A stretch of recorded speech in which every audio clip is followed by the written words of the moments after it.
Thank you. We're now going to start. Can I say once again how wonderful it is to see you all here.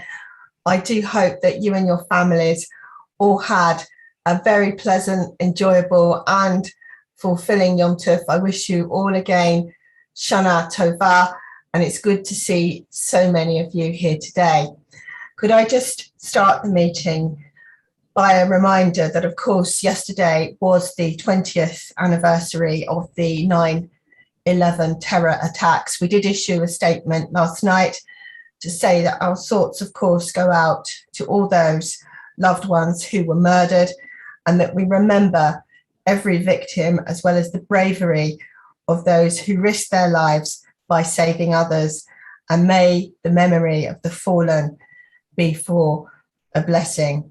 But thank you, all of you coming here today. And I would like to congratulate, starting off by congratulating all of you who were elected to your divisions and those of you that were elected as vice chairs. So I don't know if it's possible for the vice chairs to give us a wave. So starting off in the finance and organisation division, I can't see all of you, but I hope that Sid Brahm could give us all a wave. International division, we have Jonathan Coles. Defence division, we have Ephraim Borowski. And the communities division, we have Gillian Moon. So well done to all of you. And I have to say the elections were very contested. So I would like to congratulate all of you and say that I'm very much looking forward to the new vice chairs being part of our executive going forwards. We've still got people coming into the meeting, but we will now carry on. So welcome again. Could I just remind all of you, we have sent out a sheet, a libel and defamation sheet. You are still responsible for your own conduct. And when you speak, could you please remember to tell us your constituency? So turning to the final bit of housekeeping, can I take it that the minutes of the July the 25th, the last plenary meeting, are approved? We did have one request to make comment on the minutes, but the comment on the minute I think isn't the same as the actual minutes as to what happened. So does anyone else have anything that they want to say? Otherwise I'm going to take it as approved. Thank you very much. Thank you. So without further ado, sorry, we've still got people coming in. Could we move straight on to the President's statement? We don't have the speaker today, so we've got lots of time. So if people want to either ask a question or make a statement, it's up to them. They've got 2.5 minutes. And again, can you tell me your constituency? And if it is a question, if you can make it clear that it is a question. And I do apologise that the statement did go out to you very late on Friday. But obviously we've had Yom Tov, so we've worked as fast as we can, and I'd like to thank especially the staff team. So do I have any questions for the President's statement? If you could put up your virtual hand, if you do, I can see one so far. Thank you very much for that, because I can't see all of your, if you just put your hands up, I can't see all of you because I can only see the first part of the screen. We've got so many people there. So if you could put your virtual hands up, that would be appreciated. So you were first, Susan Pascoe. Thank you. You'll have to come off mute, Susan. Thank you very much, Marie. So I wanted to start by looking at anti-Semitism and welcome the strong stance you take against anti-Semitism amongst all political parties and organisations. 2 questions in particular. One is that your statement doesn't refer to the young Labour BAME officer who's called Israel a terrorist state. Secondly, the problem of the Greens power sharing arrangement with the SNP, with them calling Zionism a racist ideology, and that Hamas should no longer be a terrorist state.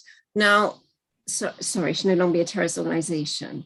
So this leads to the wider question of IRA. I know the Greens haven't adopted IRA, but the SNP have, and Bristol University, who strongly condemn in your statement, have adopted IRA. So the wider question is organizations adopting IRA and it being breached. So something I think we need to look at in the Defence Division is whether we need a commission on the enforcement of IRA or some body that strengthens the existence of IRA, because racism in any other field wouldn't be tolerated in the way that anti-Semitism is, and the way we know it spreads across social media. So I was wondering if you could comment on that. Thank you. Look, any allegation of racism, of course, is absolutely to be deplored. And of course, the Board of Deputies picks very carefully what we say, because if we comment on absolutely everything, then what we say will not have as much input. And the things you've mentioned are, of course, very important. IRA has been adopted by the government, councils, many universities. It's not legislative. So when you say a commission to enforce it, I think a commission in itself would be very difficult, but I'm sure you will have discussions in the Defence Division and to monitor and to map, I suggest, those organisations that should adopt IRA and haven't. And I hope that the Defence Division can perhaps work on that as part of their strategic plan, to actually have a current mapping exercise and to make it detailed, to actually look and examine at the reasons potentially why not, and then a plan can be drawn up as to what should be done in relation to each case. But I do think the adoption of IRA is absolutely central to going forward. It's very important. I don't think it should be used as a purity test, as we've said in the President's statement, for Jewish organisations to enter the Board of Deputies, but it's one of the most important tools that we have, and we spend a long time with our worldwide colleagues, the European Jewish Congress, the World Jewish Congress, ensuring that IRA is also adopted internationally, and that is the strength of it. So thank you very much for that, Susan. I can now see lots of questions, so I'm going to do my best within the time.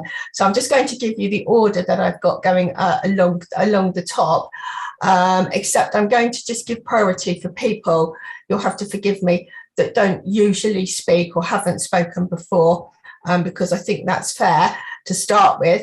So could I please have Felix Mara and then Mike Hindon? You'll have to come off mute.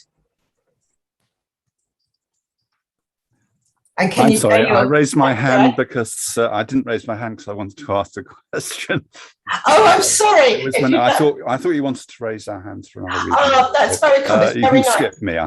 It's very nice to talk to you, though, and very nice. Have a nice day. Nice to meet you. Right, hello there. And Mike Hindon, please. Can you say your constituency for everyone? Mike, you sound like you're saying something great, but you have to come off mute. We can't hear you.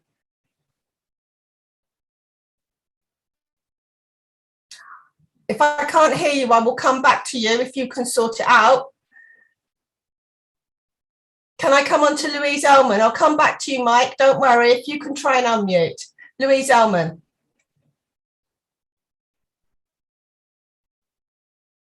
Let's hope it's not a problem today.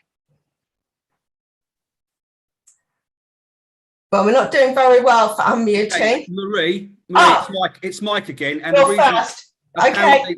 Apparently it said that you weren't allowing us to unmute, so it's now said that we can. I certainly was wanting you to unmute. Right, good. Thank you. Okay, so Mike Kingdon, I'm from Belmont Shul. I'm concerned that we haven't made any statement in relation to the comments by Rabbi Schwartz on his personal views on reporting child abuse. I understand that you didn't want to make any comments on the ISCA report until you'd made a review of that. But I do feel that the rabbi's comments can and should be taken in isolation, as they're not actually part of that report. I'm also concerned that I've been told in other forums that it's sometimes better to keep stum on issues like this in public, as it gives too much prominence to the statements, and that we have to work with those parties that are responsible for the statements, and we don't want to alienate them. And that, you know, they didn't make a comment, for example, on JFS, so we shouldn't make a comment on this. I sort of consider that to be an immoral equivalence. And we shouldn't worry about alienating those people. In fact, we should be encouraged to alienate them. We're guilty by association because we're happy to condemn people like Mark Drakeford for wanting to share a platform with Corbyn and Loach.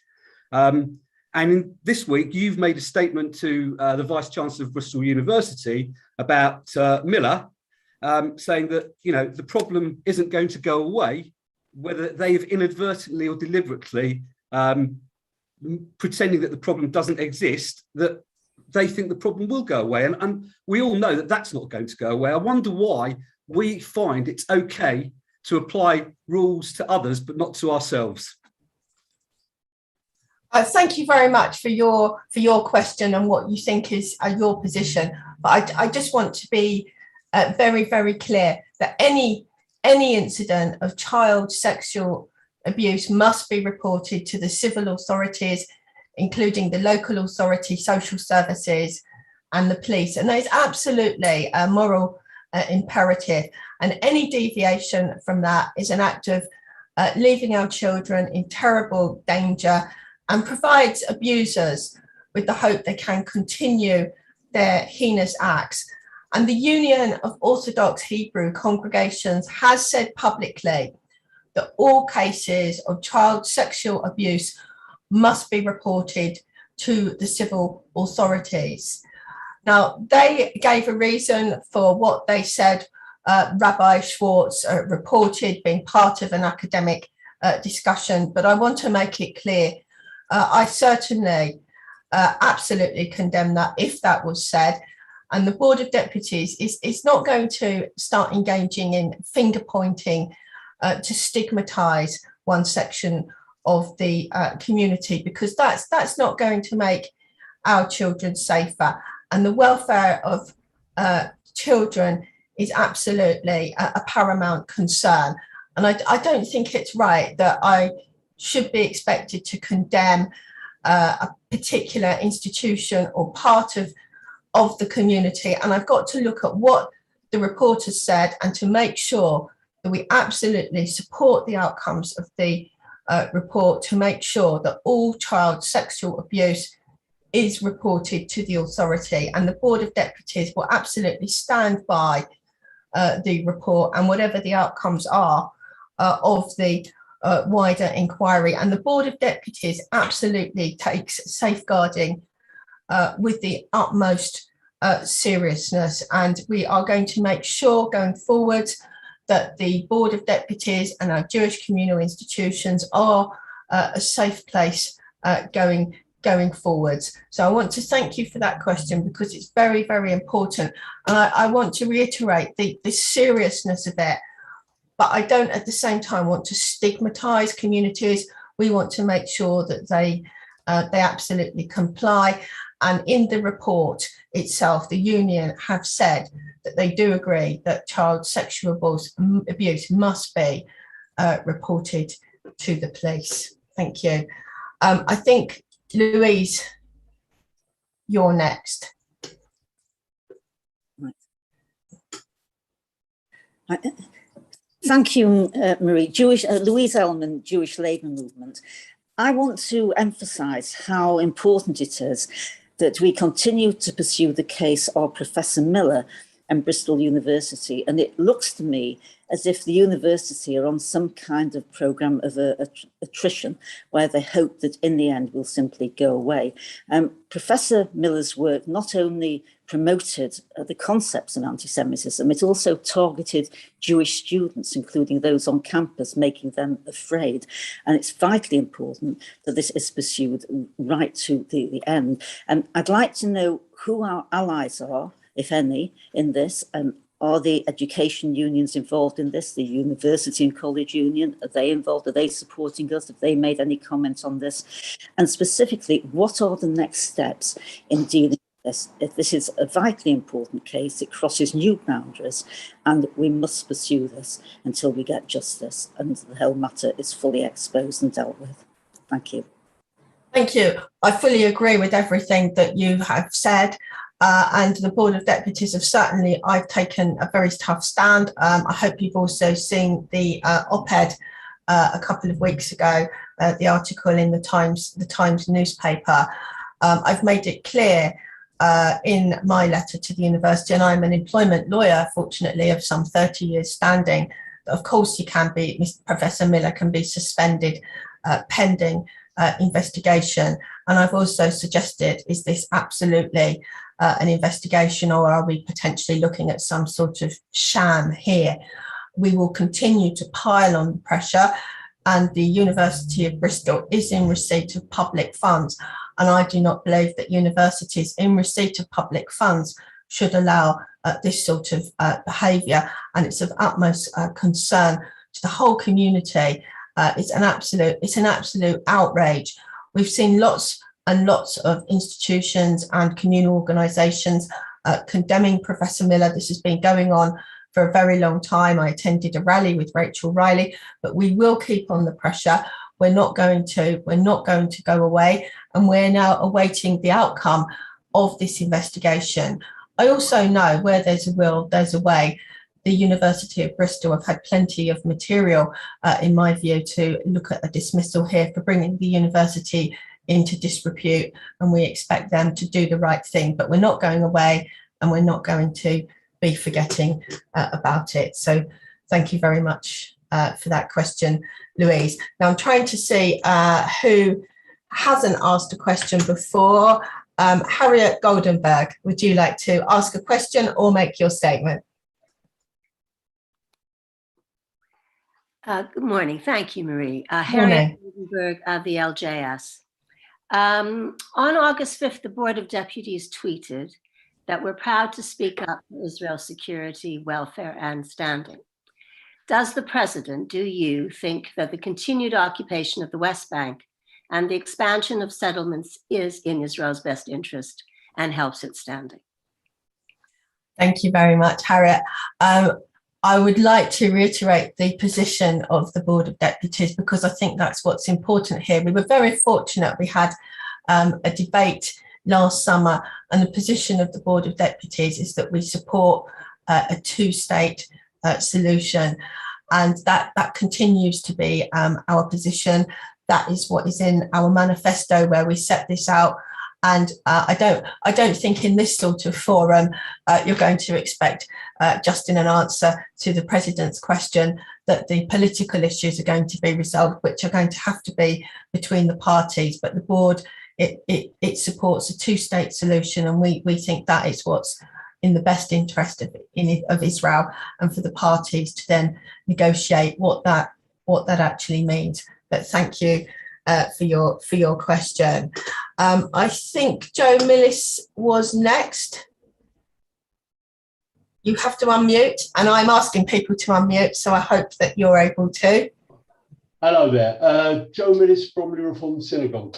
In one of your last statement, in the statement, you answered a question about the Tory prospective councillor saying that you'd conveyed your concern to the Tory party. Why is it only conveyed quietly? And I assume it's quietly because I haven't seen any public comment to the Tory party. Yet when it's a Labour MP or prospective councillor or just a small CLP member who makes similar comments, we have statements, tweets, Facebook pages, pieces in the Times, everything. Aren't all anti-Semitisms the same?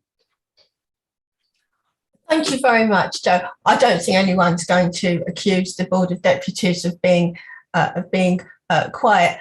And we've done a huge amount of work, as you say, on anti-Semitism.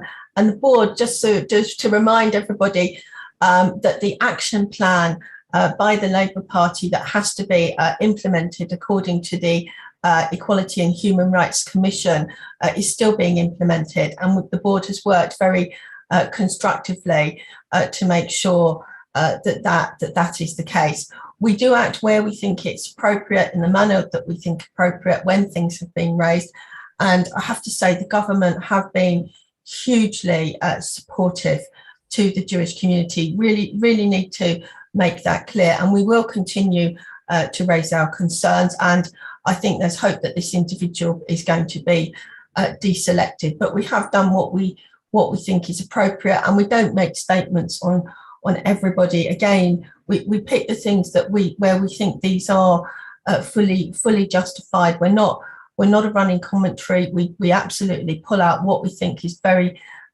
important, and we will continue to monitor that situation. And again, we're not going to go away, but we are not treating any party different politically. We're looking at the circumstances of each case, and of course by some I'm accused of being in the Labour Party, and by some I'm accused of being a Tory outpost. There we are. Just looking at who's next, let's have some women speakers. We've got Ruth Hart, and then we've got Vicky Harris. So firstly, Ruth, and then you'll have to forgive me because I should have done the condolences, which I know I have to do, which I will do before we end the President's statement. So Ruth. Good morning, Marie. I'd like to commend you on your statement concerning the inquiry into sexual abuse. Mike has already asked the first half of my question, but the second half was, when will this statement be available in the non-Jewish press? So I think it's more needed. Thank you. Well, we issued it to all the press. Some of the people think that we didn't, but it made the front page of the Jewish Telegraph. We issued it in the normal way that we did to all of the press. So it's not that it hasn't been issued; it was issued straight away, and the inquiry is ongoing. Our positions on our website. And can I just say that in the national press, of course, it's not just the Jewish community that's subject to scrutiny. It's a lot of other religious denominations as well, and the inquiry will continue. But if it's being suggested that the statement was hidden away, absolutely wasn't. And as I say, it has been issued publicly. Thank you. Vicky Harris. Thank you. Vicky Harris, Hampstead Garden Suburb Synagogue. I welcomed your President's report, and in particular read with interest the section on the Nationality and Borders Bill. I wanted to ask whether you would include many more opportunities for deputies to debate some of the key issues that face us at the moment. I welcomed the debate that we had on Israel, and we now have a deputy's confirmed position on that. May I ask you whether you will agree to have an early debate, for example, on the Nationality and Borders Bill, so that the Jewish community as a whole can hear what the Board of Deputies has to say on this, rather than simply having it decided by the executive.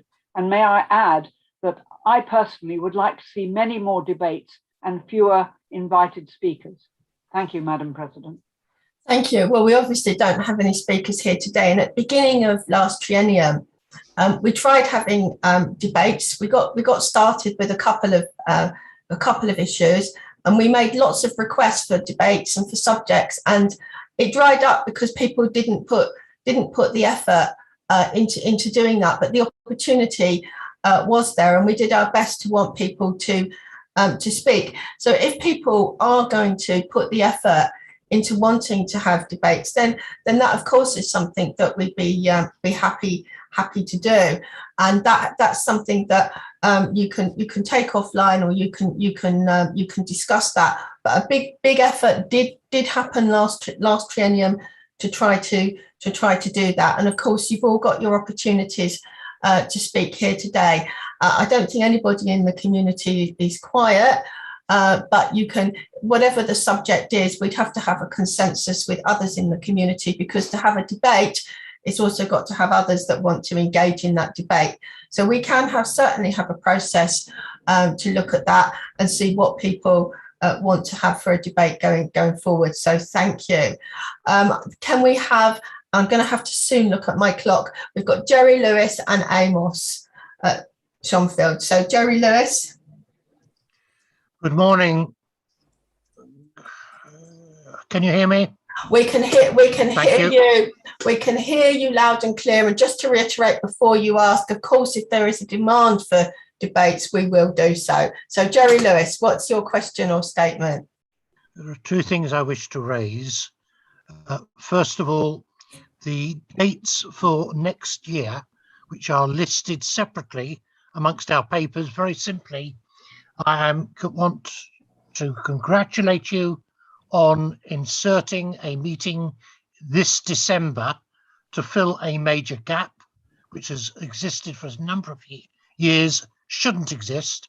But could I please request for next year, we do the same? There is nothing listed for December next year. There should be. That will fill the gap between November and January meeting, and I'll be most grateful if that could be inserted. My other issue arises from something which I spotted in the Defence Division minutes report, which concerns a meeting held by you and others with the BBC. My sources at the BBC indicate to me that it wasn't as a great success. The achievements that the BBC managed to do were such that they convinced, allegedly, the board that their complaints, especially over the coverage over Gaza, were not that justified. I am led to believe that the level at which you went in could have been advantaged by going to see the Director General. You were advised poorly on that. And also, I noticed in today's Sunday Times that Fran Unsworth, who was leading the meeting on behalf of the BBC, is no longer going to be there. She's been moved, she's resigned and going on to other pastures. It was very interesting to understand from my sources that, in fact, Jeremy Bowen attended the meeting, which stopped you saying things about him that you might have wanted to say. The whole concept of that meeting doesn't seem to have been much reported. Maybe you could enlighten us, deputies, as to why you went in at the level you went in and why it wasn't as successful as it could have been. Thank you. Hi, well, thank you very much for that. Jerry, before I had the meeting with the BBC, I told you who we were going to have the meeting with, and you wanted me to see someone else. And I'm sorry that, you know, you think that we saw the wrong person, but we saw the people we were able to, and we actually had a very forthright meeting. Be good to know who your sources are, Jerry, because if you tell us, then that will be good. We can work with your sources. But actually, the meeting was very, very robust. I'd like to say that anyone's going to solve the ongoing problem with the BBC. We're not going to solve that problem. We will keep the pressure up, and they have agreed to have an ongoing dialogue. Yes, Jeremy Bowen was in the meeting. He's one of the key issues. He's never agreed to be in a meeting before, so it was good to have the opportunity to tell him what we think, and we will continue to do that. We've never had the opportunity to have meetings because they simply refuse to do so. So the fact is, we've managed to start getting meetings at a senior level. We're not going to get a meeting at the top of the BBC. You tell me that we are, and that's great if you want to arrange that. But we in the staff team have done what we can to get senior meetings and to get the people in the room that are causing concern in the community, so that they can hear directly from us what we think they're doing is unacceptable. And as I say, they are committed to having a further meeting. And the fact that the head of news, Fran Unsworth, is leaving isn't going to detract from the organisation that have said they will continue the dialogue. And we're absolutely committed to doing that and monitoring social media abuse and continuing to deal with it. And I'm hoping that deputies this triennium are going to keep a very good log of information, because that is something that's very important to be able to actually go with and show them the things that are unacceptable. And this is really a very long-standing matter. And again, Jerry, you're absolutely right to feel concerned. I know you wanted us to see someone else, but we got what we were able to get, and that is a very significant step forward. And we will continue to try and strive towards making demands on the BBC. But thank you for that. Amos, I think you were next. Amos Schonfield, Deputy for Masorti Judaism. I wanted to add to Marie's comments and sort of join with you on thanking deputies for mobilizing the whole community in response to the Afghan refugee crisis. There was a really fantastic response across the UK with places being inundated with donations. I wanted to remind deputies that simply dropping off the donation is not necessarily the end of the journey. There are now donation points that are flooded quite literally with donations and need support in packing and distributing. So if deputies and their communities are able to contribute effort and time, that would be marvelous, so that we can continue this effort and make sure that we're extending this beyond simply when there's a critical moment in the media. The question I have for you, Marie, is around the Anti-Refugee Bill. There was a fantastic statement that was issued alongside partners such as JCOR and World Jewish Relief. I wanted to check in to see what effort has been made to ensure that this statement is being seen in the Home Office, in particular by the Immigration Minister, Chris Philp, and sorry, I think I've got his name wrong, but the Immigration Minister, and to make sure that MPs in particular within the Conservative Party who voted unanimously for the Anti-Refugee Bill know that if they are going to vote for this at a third reading, they are doing so against the expressed and unanimous opposition of the organised Jewish community. Thank you. Thank you. I think I need to thank you for your question. Very, very important issues. I think I need to say the same in relation to Ruth Hart. We have been very public with our statement.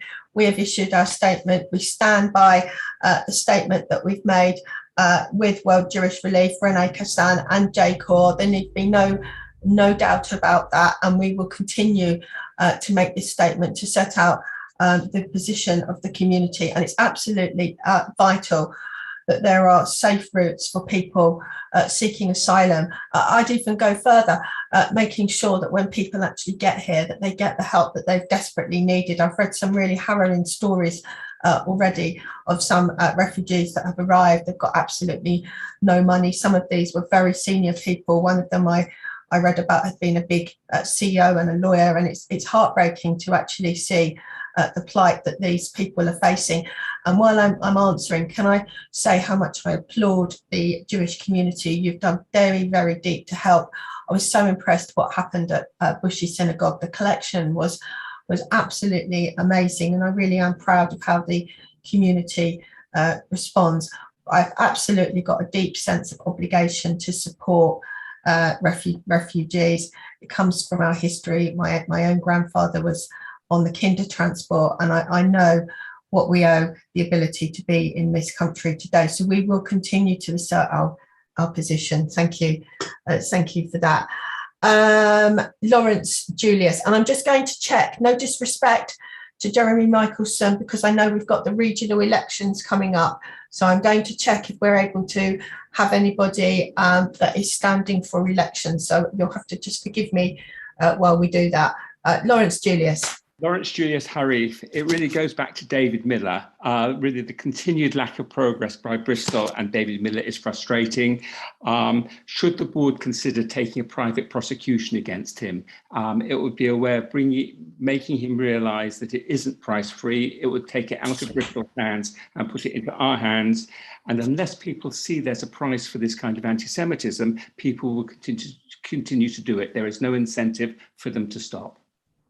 Thank you very much, Lawrence.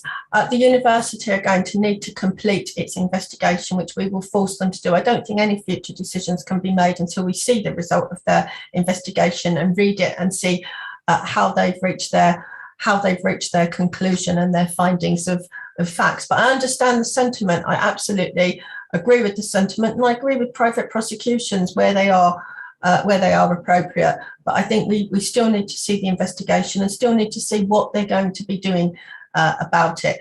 It's not the Board of Deputies' core work to bring private prosecutions. I think we We know that, but it may well be appropriate, and I have helped in the past to do so, but we need to wait and see what are the finding of facts and what are they going to do about it. So I think we need to wait, but certainly we are not going to let it rest. Absolutely not. There's lots of ways to deal with this, and we will continue to call it out, and we will continue to complain until it's dealt with. We've been absolutely loud and clear, and we're not going away on it. So let me reassure you. Jeremy, I'm sorry, I'm told that you can't unfortunately speak because you're standing for election. So I do apologise. Anthony Adler and then Michael Rake, please.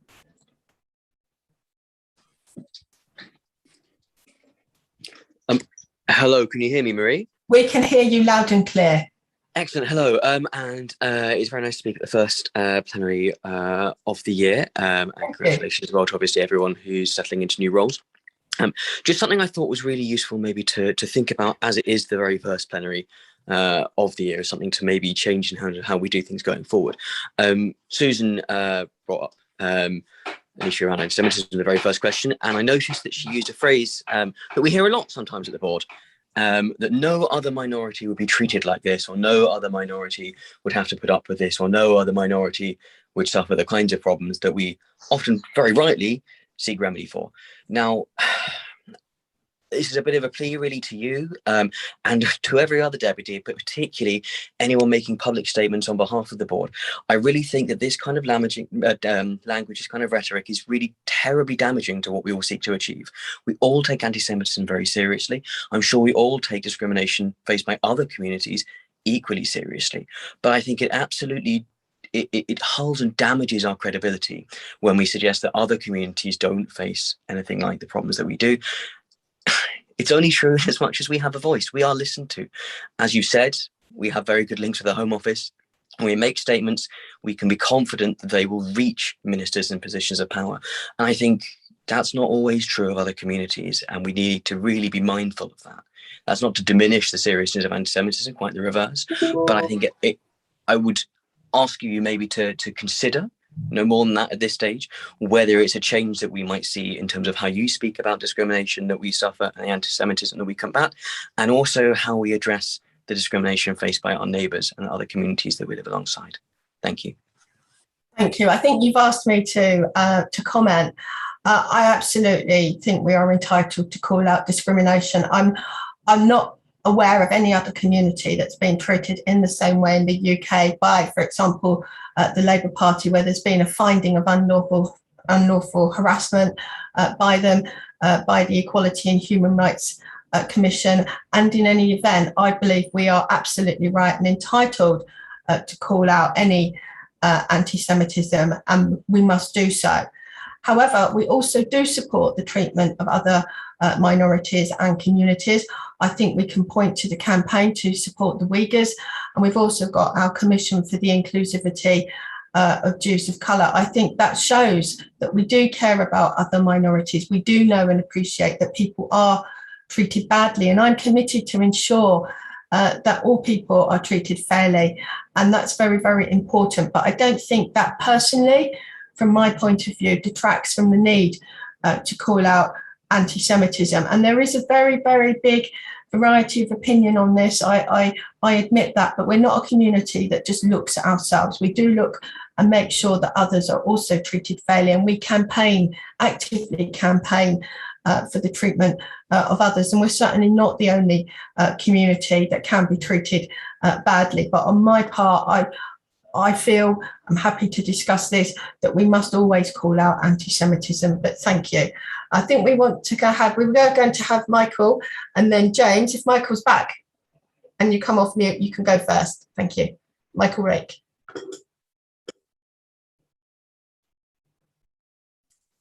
Okay, thank you. Now I'm muted. I'd like to say, first of all, I congratulate the amount of work that we've done during the summer period. Keeping ourselves in the news has been very good and forefront. I particularly would like to talk about supporting the comments made by Vicky Harris to enable further debate to take place at the board. I would like to do it through a slightly different way, in suggesting that the individual divisions have on their agenda, when they have their meetings, any specific items that are relevant at the current time that they would like to bring to the executive to enable specific debates to take place. In other words, what I'm saying is the divisions themselves would be directly supporting specific subject matters. Therefore, if within the divisions where there are 16 people on the individual ones, they believe it's sufficiently important that debate should be brought then forward as a proper debate. We're not talking about we all talk, we all are able to give our own views, but a debate which would last at least, say, 30 minutes on a specific topic. Once that debate has been dealt with, this then could be confirmed as the policy of the board for that particular subject matter. This could be at each individual meetings where anybody felt that this was something that should be brought forward. And over a period of the year, you could well have subject matters affecting community, affecting international problems, and affecting Defence Division, possibly also finance. So I think this would be something that would be effectively enabling us to talk far more among ourselves on specific subject matters. Thank you, Michael. I think most deputies, or perhaps new ones, aren't aware that, of course, deputies can bring debates already. There's lots of opportunities to do so in the Constitution. I think Jerry will be able to tell you afterwards, or any deputy that needs reminding. He's nodding his head there. There are procedures if deputies want to bring motions and to have debates. So it's going to mean that people have got to have the will to want to do this, and that's what's important. We've had this before at the beginning of last triennium. We tried to get debates, we wrote to deputies, we've advertised. So if people really want to make the effort to do that, go through your divisions, however you want to do it. The process to do that and to bring motions is already there. So it doesn't need, it's already provided for in the Constitution. So people should use the existing procedures. Of course, if you're talking about the policy of the board, there's also the position that you've got the executive, you've got the trustees. It also will depend on what the actual motion is about. We had a fantastic debate last summer. People really did put the effort into the Israel debate, and I'm very, very happy to hear more that people want to have debates. So it's up to the deputies to want to actually do that and to make sure that they show their sufficient interest in doing that. And the first step is to go to the division. And I'm sure after this meeting, an old stalwart like Jerry Lewis is very, very good on this sort of thing. He'd be happy to tell anybody he's nodding there, what they've got to do and how they should actually use the procedures to go through the debates, which includes going through the division. But that would be very good news to hear people wanting to do that. James is next, and then I can see that Paul Hart has got his hand up. James Harris. Thank you, Marie. Can you hear me? We can hear you. Brilliant. Shana Tova, to you, all the HOs, and to fellow deputies too. I asked this similar question a couple of plenaries ago, and I don't believe I got a substantial answer. But as part of the board, what are PICOR's plans for supporting JFS as a result of the latest Ofsted report? I think it's crucial that the board pays an interest to the JFS issue because it nurtures so many of our future leaders of the community. And I'm sure we all do want JFS as a real pillar of our community to flourish. And secondly, I note, Marie, in your response to Louise Elman and Lawrence Julius's questions earlier on, that you failed to make any mention of the fantastic work being done by the Union of Jewish Students and Bristol Jewish Society. On the David Miller case, are the board working with and crucially being led by UJS and the students living through this? I think it's really vitally important that student issues are led on by the elected representatives of Jewish students. And also, what do you mean, I think you said it before, by force the university to complete an investigation? Thank you. James has got quite a few questions in there. Just coming to JFS, look, I think the situation, of course, it's extremely serious, and the Jewish community outside the school is really involved in trying to assist to rectify the problems, which is well known now to relate to safeguarding issues. And we spoke about expertise, and here the Partnership for Jewish Schools, Pages, is certainly taking the lead on this, and their involvement is to advise the school governors and the trustees on the right course of action to deal with the issues in the report. And the board is, and we will be, in regular touch with the head of Pages, Rabbi Meir, in relation to these updates. It's not in relation to procure that there are the problems that are identified in the report, and they are safeguarding issues which Pages is actively engaged with the school's governors. And just to point out, the head teacher, Sir Michael Wilshaw, stepped down last week, and there's a new head teacher, Martin Tissot, has been appointed, and he, I understand, has written to parents to assure them that these concerns regarding safeguarding issues are being addressed.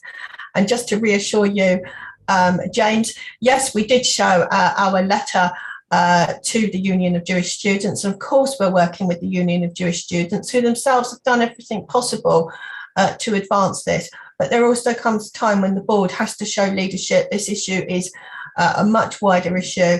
It affects the whole of the Jewish community, but of course we are working with the Union of Jewish Students. We haven't just issued a letter, and we did consult with them beforehand. I think they also recognise that we all have to work very hard on this. How are we going to force it? We're going to keep campaigning. We're going to be very public. If they don't do anything about it, we're not going away. We will keep up the pressure. That's how it will be. I feel extremely strongly on this, and we certainly don't want other universities following suit. And I again say that institutions like universities who are in receipt of public funds should not dare to act like this, treating our students in this way and using public money for that purpose. So thank you.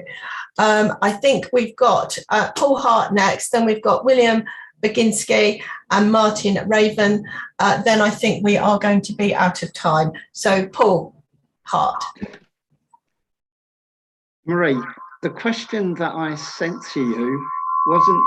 I can't hear you very well. The question that I put to you about the United Nations wasn't fully put onto the question sheet. The part that I put onto it that reinforced what I was complaining about with the UN is that my sources have told me that the UN have fully recognised the new Taliban government and has also promised financial support. On the news media this week, there were films of the Taliban stopping cars in their streets, pulling out female drivers. And there was also film of 1 or 2 Taliban walking around with swords. Yet the United Nations only ever complains about apartheid Israel and the way the IDF are killing children. We need to do much more to complain to the United Nations more strongly. And my second point, if you don't mind me making it, is that not all of us were lucky enough to get into a division. And I think debates are very helpful, very useful. And I think that should be open for all deputies, not just divisions. Thank you. I think that's a very fair point. When I said about debates going through divisions, that's the process, and you can still go to the chair of the division. Of course, debates are for everyone, and it is how debates are to happen is provided for in the Constitution. It's already there. We definitely welcome debates, but remember, debates have to have people interested in it because there needs to be 2 sides to the debate. So it needs to be organised properly for it to be effective, and I hope that you will help. Look, I deplore the United Nations, its bias on Israel as much as you do. I absolutely deplore what is happening in Afghanistan. We all know what our views are about the United Nations. We're not quiet about it, but to be frank, they're not going to change. We continue to advocate against the United Nations treatment of Israel. That includes to the UK government, and we're going to continue to do that. But that organisation isn't going to change. It's clearly got anti-Israel bias. That isn't going to go away, and we will continue to assert that. And I'm sure that through the international division, they will take that up. If any deputy hasn't got elected, I can only encourage them to contact the chair of the division where they would like to do some work. I'm sure there's plenty of work to do for deputies. There's so many issues in the community.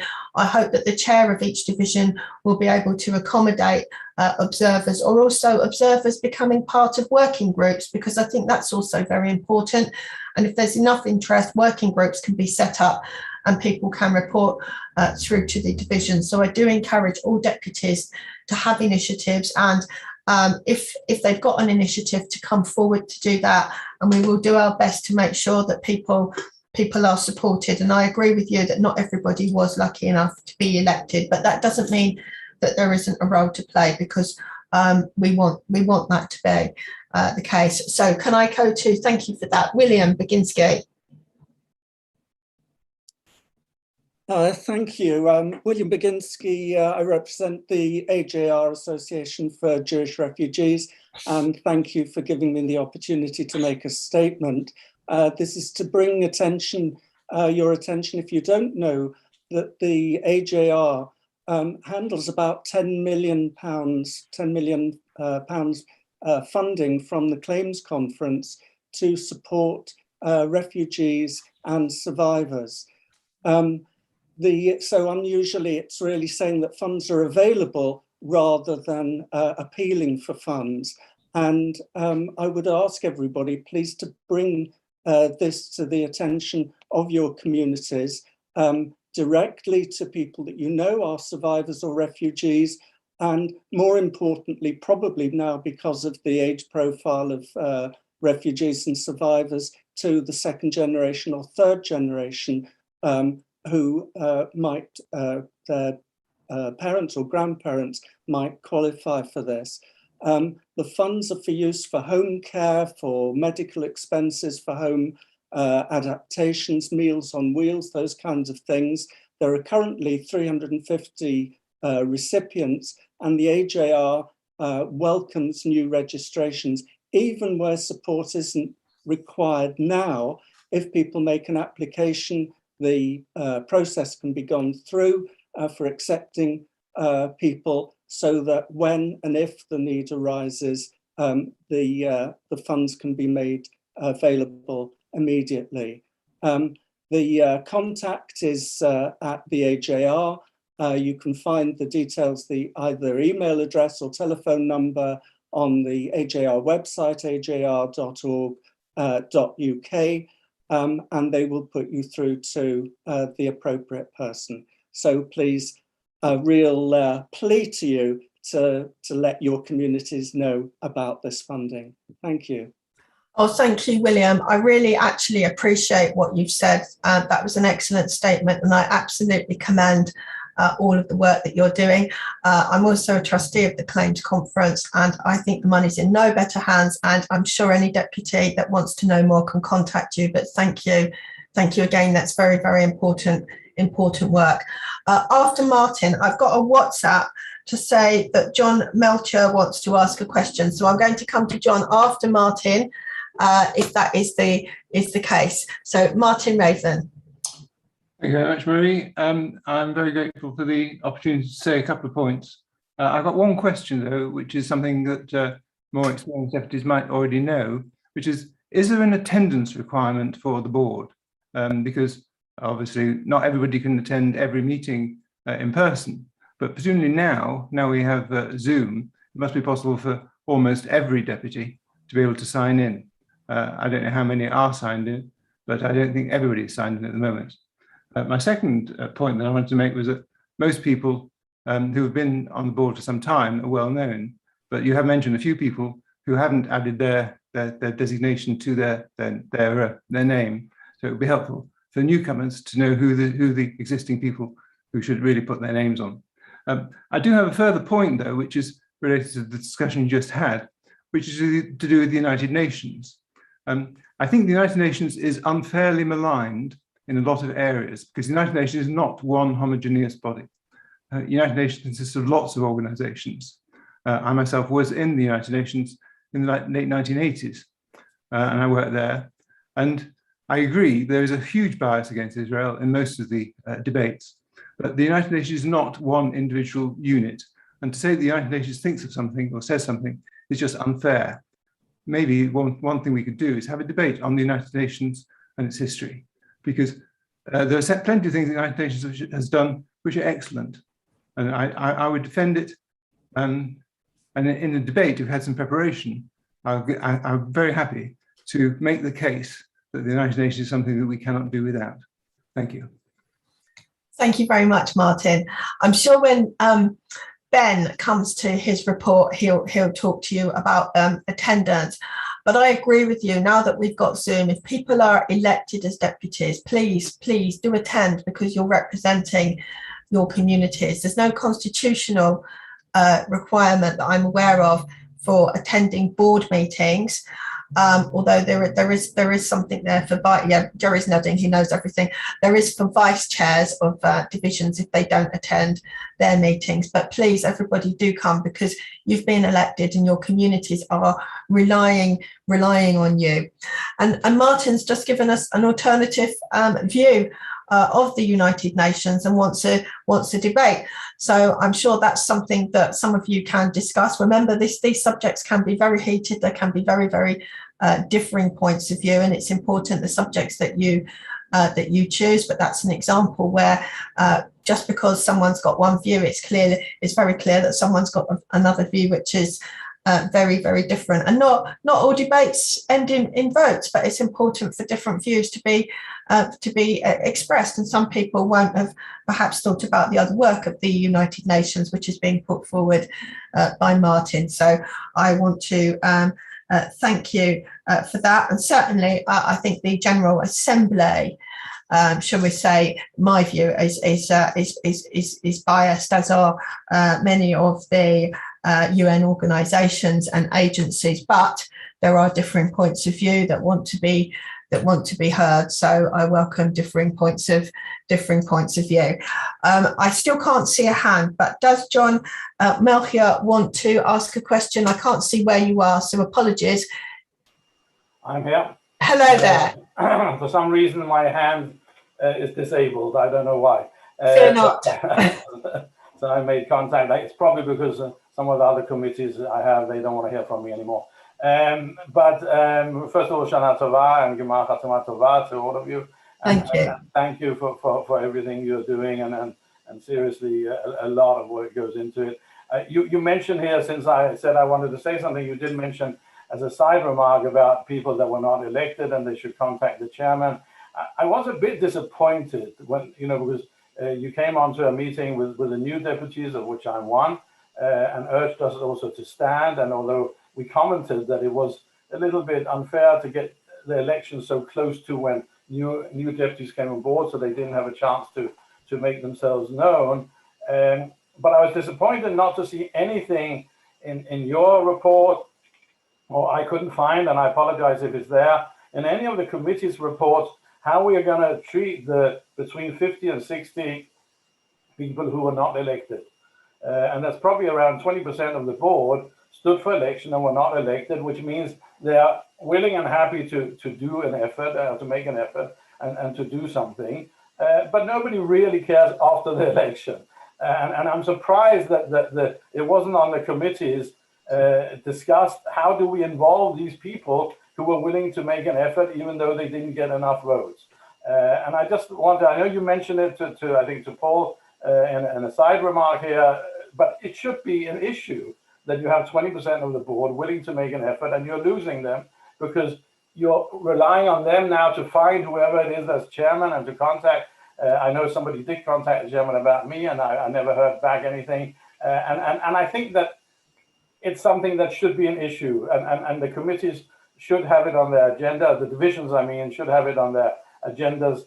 How do we involve these people that are willing to make an effort and not lose them? Because there's not very many Jewish organizations that can find that many volunteers to sit on divisions and boards, and we should certainly make good use of them. So that was just a reminder to everybody to not to forget the new deputies and the people that stood and didn't get elected.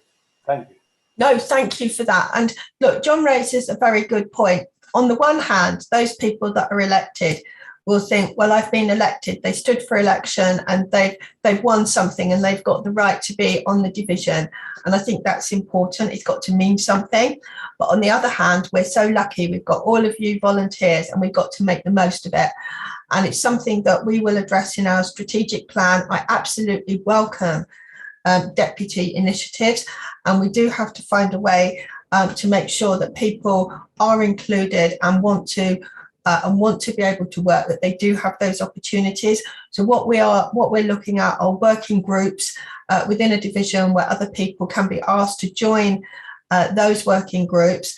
If you know, and anyone who's listening now, that you want to do something in a particular division, please contact your chair or your vice chair initially, because if you've got specific expertise in that division, I'm sure they're going to listen to you and talk to you. They ought to find ways of trying to include you.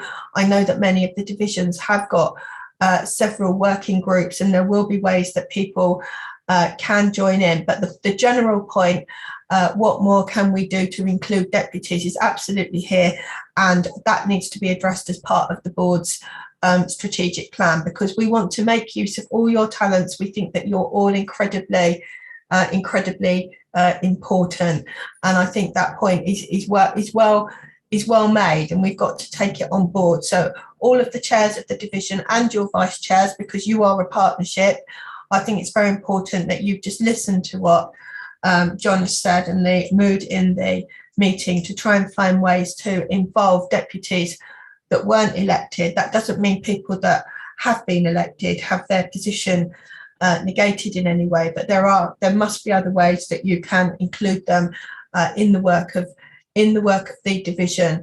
I'm also going to just apologise. I can see Sheila Gewald there, but I have to say to you, and the same as Michael, I'm very sorry you're standing for election. You are not able to talk, you know the rules. Paul, you've spoken before, but I've just had a message, and this will be, I think, the last person to speak, because we're going to have to move on, and I apologise for that. I think David Katz can't raise his hand and wants to ask a question. So if that's correct, could David come forward? Yes, is that correct, David? Would you like to ask? No, I've been given wrong information. I apologise for that. I was sent a WhatsApp, but nice to see you anyway. Thank you. Right, can I say thank you? You've asked a question for before, and I'm reaching the end of my time, so I apologise for that, because I also want to do some mazel tovs and some condolences, because we are a family also at the board. Very important that we remember that as well. So mazel tov to Sid Brahm, as well as being elected the vice chair on the birth of his grandson, and mazel tov to Gordon Globe on the bat mitzvah of his granddaughter. Condolences to Jonathan Goldblum on the passing of his brother, and condolences to Richard Cohen on the passing of his mother. And can we also wish, please, Vicky Harris has said this, sent a special message, a big reviewer, Shalom. In fact, Vicky, would you like to say something? Because I think it'd be important. Are you there, Vicky? Thank you. It's very emotional for all of us. Go on. Flo Kaufman, who's a deputy from the Hampstead Garden Suburb Synagogue and a distinguished former treasurer and vice president of the board, is not very well at the moment, and I'm sure you all join me in wishing her a refuah shalema. May her recovery be steady and complete. Thank you very much, Vicky. That was very heartfelt, because it does feel very emotive, and I think that her esteem is such that I think I'm very grateful that you said that, Vicky. It's very, very important, and we're all thinking of Flo. So thank you, everybody. Could we now move on to the division reports? Could Amanda Bowman please present her report, and then that will be followed by Gary Mond, Community Division, then International, and then the FNO. So over to you, Amanda. Thank you, Marie. Did you have anything on the executive report just to say before I start? Because that was the next item on the agenda. I'll come on to that after the end. Okay. Thank you. Thank you. All right. Good morning, deputies, and happy New Year to everybody. Several issues relating to our division's work have been covered in the President's statement and the very robust question and answer session we've just had, and thank you for all those questions. I wanted to update deputies on the issue of our work with the Northern Ireland Jewish community, just to let you know that we've had some good meetings with both the UK government, the European Union and the Jewish communities of Belfast and the Republic of Ireland. And in spite of the fraught issue of Brexit, we've managed to build up some goodwill on all sides, and they've been pretty robust meetings and very open from all sides. We're hopeful that there will be an extension of the grace period, which will mean that we'll be able to get kosher meats and goods into Northern Ireland and continue to do so. And we'll be having further conversations with the community and possible suppliers over the coming weeks.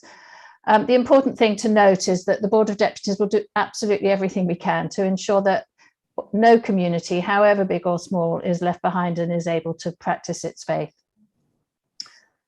In March 2021, the Financial Conduct Authority indicated that religious burial societies would be subject to a new regulation that would potentially cost Jewish burial societies tens of thousands of pounds and could make smaller regional burial societies unviable.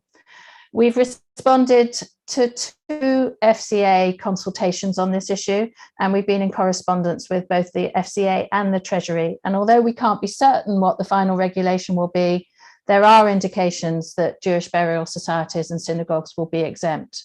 And I just want to pay a special thank you to Liberal Judaism, who have been incredibly helpful to us all in this matter. And building on the questions and the comments from deputies just now, I want to say that building on the work of the Defence Division in the last triennium, the new Defence and Group Relations Division have established several working groups to ensure that by division members, but others that have been in touch with me since then, to make sure that we actually get the work done between board meetings and division meetings. And so I would just reiterate what Marie said, which is that for all deputies that are interested and want to be involved in our defence and group relations work, please make sure that you let me or Ephraim Borowski, our newly appointed vice chair, know, and we'll ensure that you're plugged into the working groups as their work progresses. The final thing I want to say is that in addition, on the 1st of November, we'll be holding a special open division meeting specifically focused on our work on anti-Semitism, and any deputy that wants to join that meeting should let me know, and I'll make sure you get an invitation.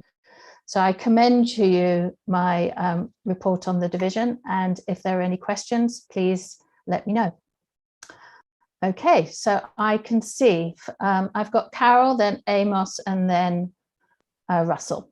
So Carol first. You're mute, Carol. Morning, Amanda. Shana Tova.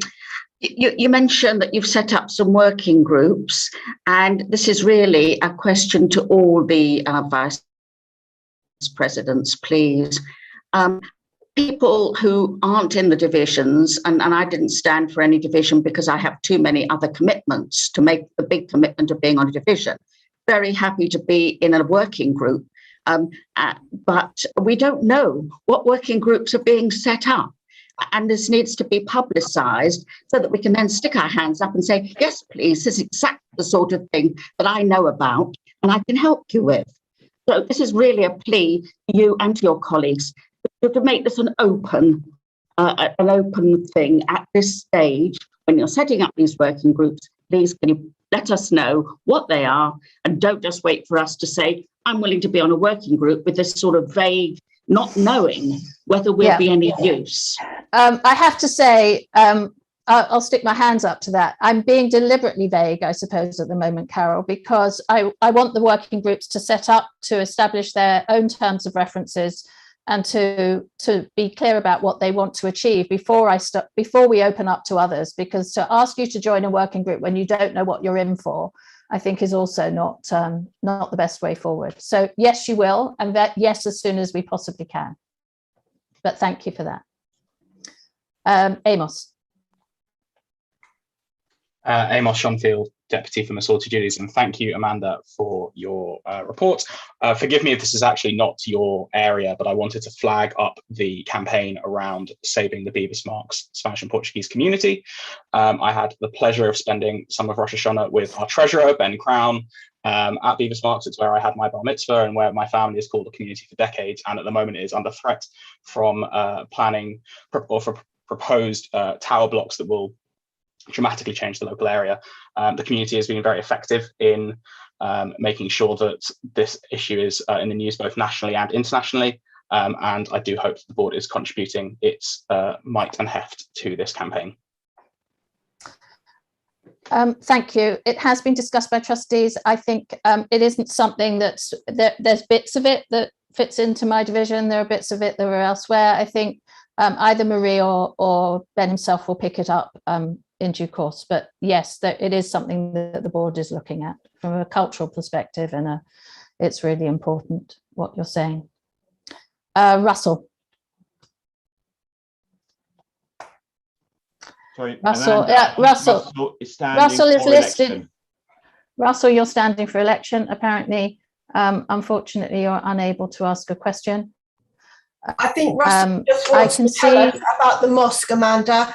Apparently, I know Russell can't speak, but apparently there's been an arson attack, I'm told, on a mosque in Didsbury over Shabbat, which is obviously a huge concern, and I think that's what was wanted to be told to us. Thank you, Russell. I wasn't aware of that, and we'll absolutely pick that up with you and with the professional team tomorrow, so we can pick that up. I know Marie told me that Samuel has a question, and I'm not sure where Samuel is. He's not on my Shmuel Joseph. Oh, Shmuel. Yeah. Shmuel Joseph. Shmuel Joseph, are you able to speak? You can come on next, as you were next on my list. Hello, can you hear me? I can hear you. Yes, Shmuel. Now we can't hear you.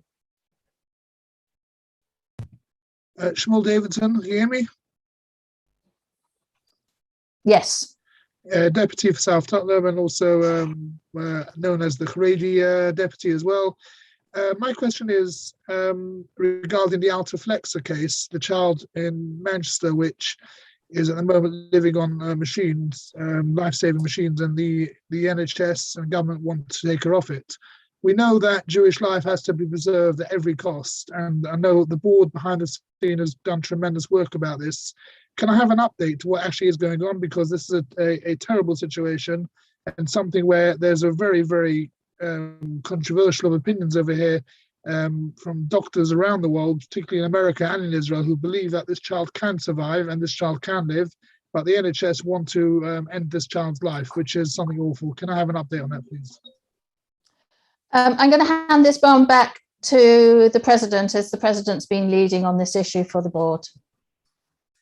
Thank you, Amanda. Look, this is a very, very difficult situation. I understand the position at the moment is that there are discussions between the NHS Trust and the family about where life support will be removed, whether or not the child is allowed to die at home or not. And this is a very, very emotive issue.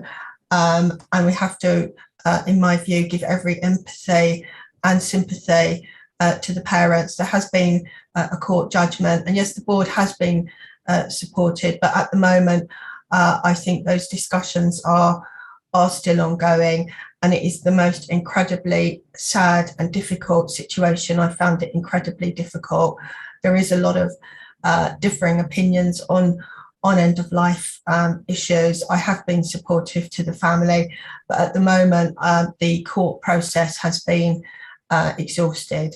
So there is no further court update, I'm afraid. But the board has definitely been supportive to the family and to the parents, and done all that it could to be of help. But the court process has been completed in this tragic situation. Thank you, Marie. David, I think you're probably the last questioner, so over to you. I think I should possibly comment about the last question, if you don't mind. Oh, David Katz. Sorry. David, Sophia. Sorry, yes. David Katz, do you want to come in at this point? I think I'd like to make a few comments about the Fixler case, if I may. I think I can update you that there are still legal discussions ongoing about the case, with the family engaged. One of the issues that has been raised is that the child should be able to go home and will receive palliative care and support facilities at home for the remainder of this extremely sad saga. I think everybody appreciates what Maria said about the support for the family and the fact that this family are placed in an extremely difficult and sad situation. However, I do think there are a couple of other factors that need to be acknowledged if we are making such acknowledgements. The reason why the child is alive is because of the efforts and work put into into looking after this child by the staff of Manchester Royal Infirmary in the first instance over the past 2 years.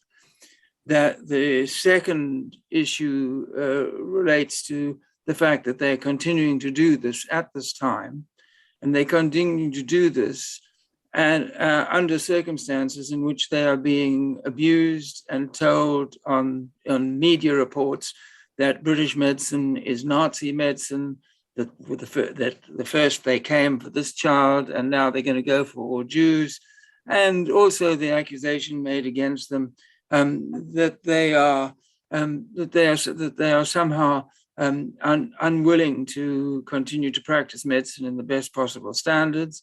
This is going on under circumstances in which these staff are having, on a day-to-day basis, maintaining the child in compliance with the court order and an attempt to receive a resolution with the family, which are extremely difficult. And I think we have to acknowledge that. And they've actually also been told that the standards of care in Manchester Royal Infirmary are not as high as the standards of care in other parts of the world, which is a little bit of a joke when we're talking about the American record in terms of COVID-19. Now, the point of the matter is one has to reach the best interests of the child in relationship to this particular, in the best interests of the family. And the courts, despite the fact that the routes of appeal have been exhausted, are actually attempting to do their best to facilitate this. And I think that, that those are the kinds of comments that we need to make within the community. Thank you, David, for that. Just for new deputies, for those who aren't aware, David plays a very active role as our as the board's medical advisor, and is also the joint chair of the Jewish Medical Association. I have David Safir. I know your question is short, so yours will be the last question. Thank you very much, Amanda. I just wanted to commend you on having involved the Dublin Jewish community. I take it that's what you meant when you said the Irish community, because most of them are in Dublin, of course, in trying to negotiate a solution to the problem of importing kosher meat into Northern Ireland under the Belfast or the Northern Ireland Protocol and so on. But I wanted to suggest that you might liaise even more usefully with the international division, because there are many instances around the world where neighboring countries have been able to help one another in resolving exactly this problem. I know for a fact that it's happened between Argentina and Chile, it's happened between Colombia and Venezuela, and there are probably many other cases where it's either been a tariff and trade problem or a cultural problem or even, you know, a legal ban. So if you would perhaps liaise with the international division, I'm sure that we might be able to give you a bit more background and hopefully resolve this. Thank you very much. Yeah, thank you, David. And you can be assured that David Mendoza-Wolfson is fully appraised of the issue. And certainly for this year, when it came to Arbor Minim, the Dublin community have been very helpful in making sure that Sukkot will work for the Belfast Jewish community. Thank you very much. Marie, I think it's over to Gary. Yes, thank you very much. Thank you very much, Amanda. And as everyone can see, the board has to deal with many, many difficult grappling issues. Some of them are very, very tragic, very sad, and there's many points of view. Next, could Gary Mond please give present his report for the Communities and Education Division? Thank you. Thank you very much, Marie. As you can see, if you have a look through my report, I have split it up into the 8 working groups that have been formed. Each of these working groups has got between 5 and 15 deputies. Obviously, the 16 who were elected to my division are all serving on working groups. I made the point of doing what Marie suggested earlier on some weeks ago. I actually telephoned the 18 or 19 deputies who stood for election to my division to see if they wish to be involved in working groups. I'm delighted that 13 or 14 of them have said yes. I've also involved in the working groups certain deputies who didn't stand for election, but who've got special expertise. So I would say to all deputies, if you look through my report and look at the 8 working group headings, if you've got any expertise or special skills in the areas that we're looking at, please could you send myself or Gillian Moonman, my vice chairman, an email, and we would love to involve you. There's certainly still 4 or 5 deputies we're talking to about being involved. So I think that the involvement in the working groups is paramount. Of the 8 working groups, I think 6 of them have already had their first meeting and are starting to think about what exactly they would like to do.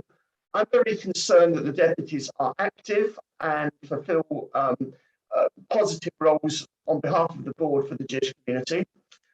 And what I also am doing in my report, you'll just see the starting of it because we was only elected 6 weeks ago. But I've made reference to deputies where they've actually done things. So you'll see that at the moment it's just Spencer Nathan is referred to specifically in my report as having done something. I very much hope that when the November plenary comes around, a lot more deputies will be named as doing things. This, of course, takes nothing whatsoever away from our fantastic staff who do great work as well. And both what the deputies do and what the staff do need to be included in my report. One other point I would make is if you look through the report, you'll see reference on item 4 to the London Jewish Forum. The board is invested in the London Jewish Forum, and therefore, because it's London communities, we are carrying a report on the tremendous activities and achievements of London Jewish Forum. Big thanks here to Andrew Gilbert and his team and Daniel Koski for all the excellent work that they are doing. My last point is slightly more light-hearted one, and that is that there was a small omission from the President's congratulations. I think many of us might have noticed something fantastic happened last night in the world of tennis, and it is Joe Millis who needs to be congratulated on his neighbour, Emma Raducanu's amazing success in winning the US Open without dropping a set. So well done, Joe, on your neighbour's success. Thank you. Questions?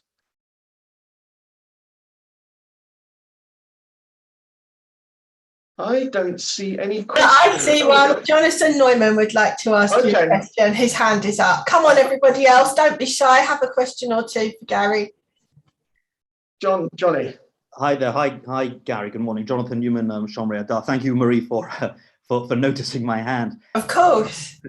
Gary, I think it's, and actually to everyone, I think it's important to give credit where it's due. And Gary, I'd like to commend you on your divisional report, which I think is refreshing, both in its substance and its new presentation. To Carol Abrams' point, for example, from earlier, it exhibits all of your working groups, as you've also highlighted in your comments, but it also puts deputies and their contributions front and center, which is really to be commended, because I think deputies have a key role that complements that of the tremendous staff. So I'm looking forward to seeing what your division and indeed all of the divisions are able to do when they empower deputies as you're doing. So thank you, Gary.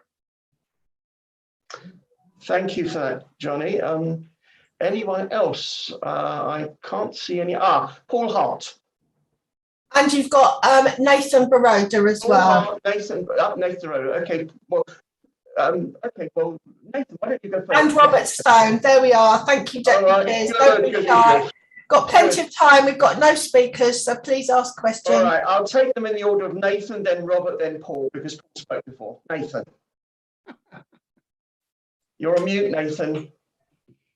Thanks very much, Gary. Asking in relation to communities about the universal credit uplift.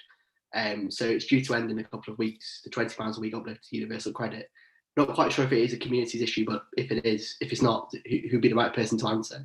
The board have made quite a few representations on welfare policy in the past, and how important it is that we have that safety net for the community. So will we be doing the same for the £20 a week uplift? I think it's quite an important issue. It's going to make a big difference to communities to lose that that funding.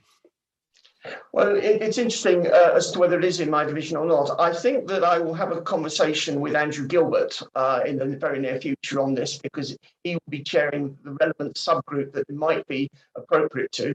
Failing that, if it's not us, then it will be one for Amos Schofield and the social justice group, which has been set up. I'm not sure which of us it is, but in any event, one of us, either myself, Andrew, or Amos, I'm sure, will be coming back to you in the near future on this. Thank you.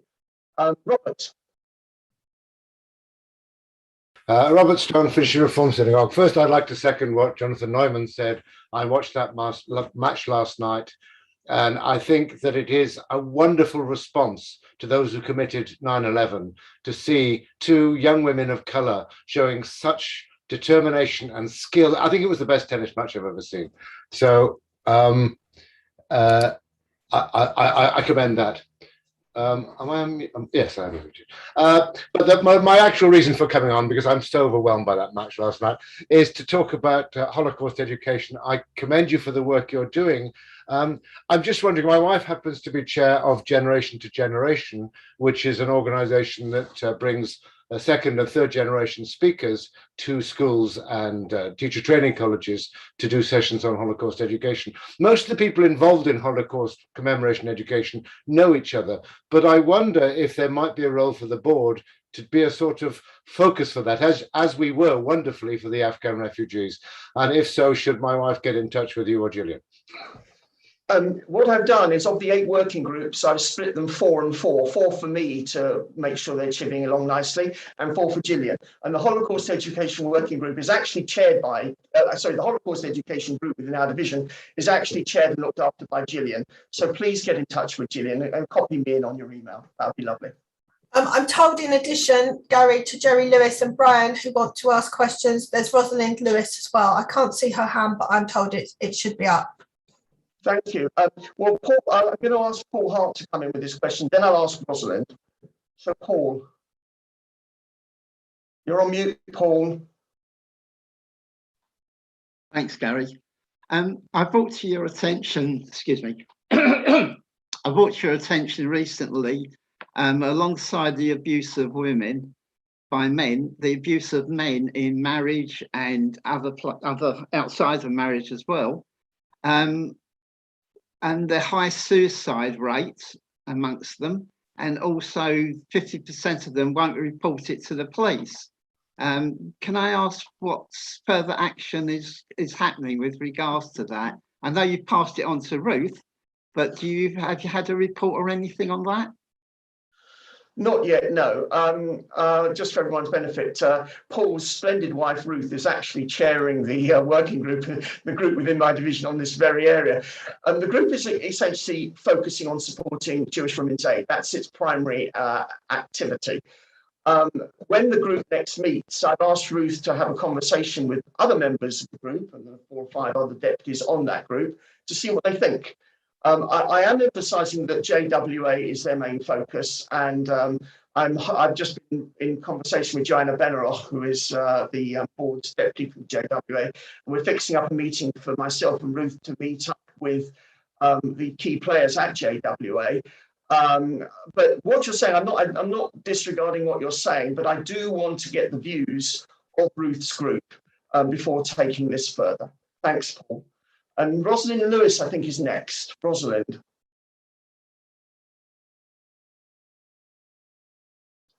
Is Rosalind Lewis there? Yes, hello. Hi, Rosalind. First of all, I just wanted to say that an answer to the Michael, I think it was from Wimbledon, that Gary, has encouraged me, although I didn't get elected, from the very beginning, and in fact phoned me immediately after the election to welcome him on to the committee, to the division.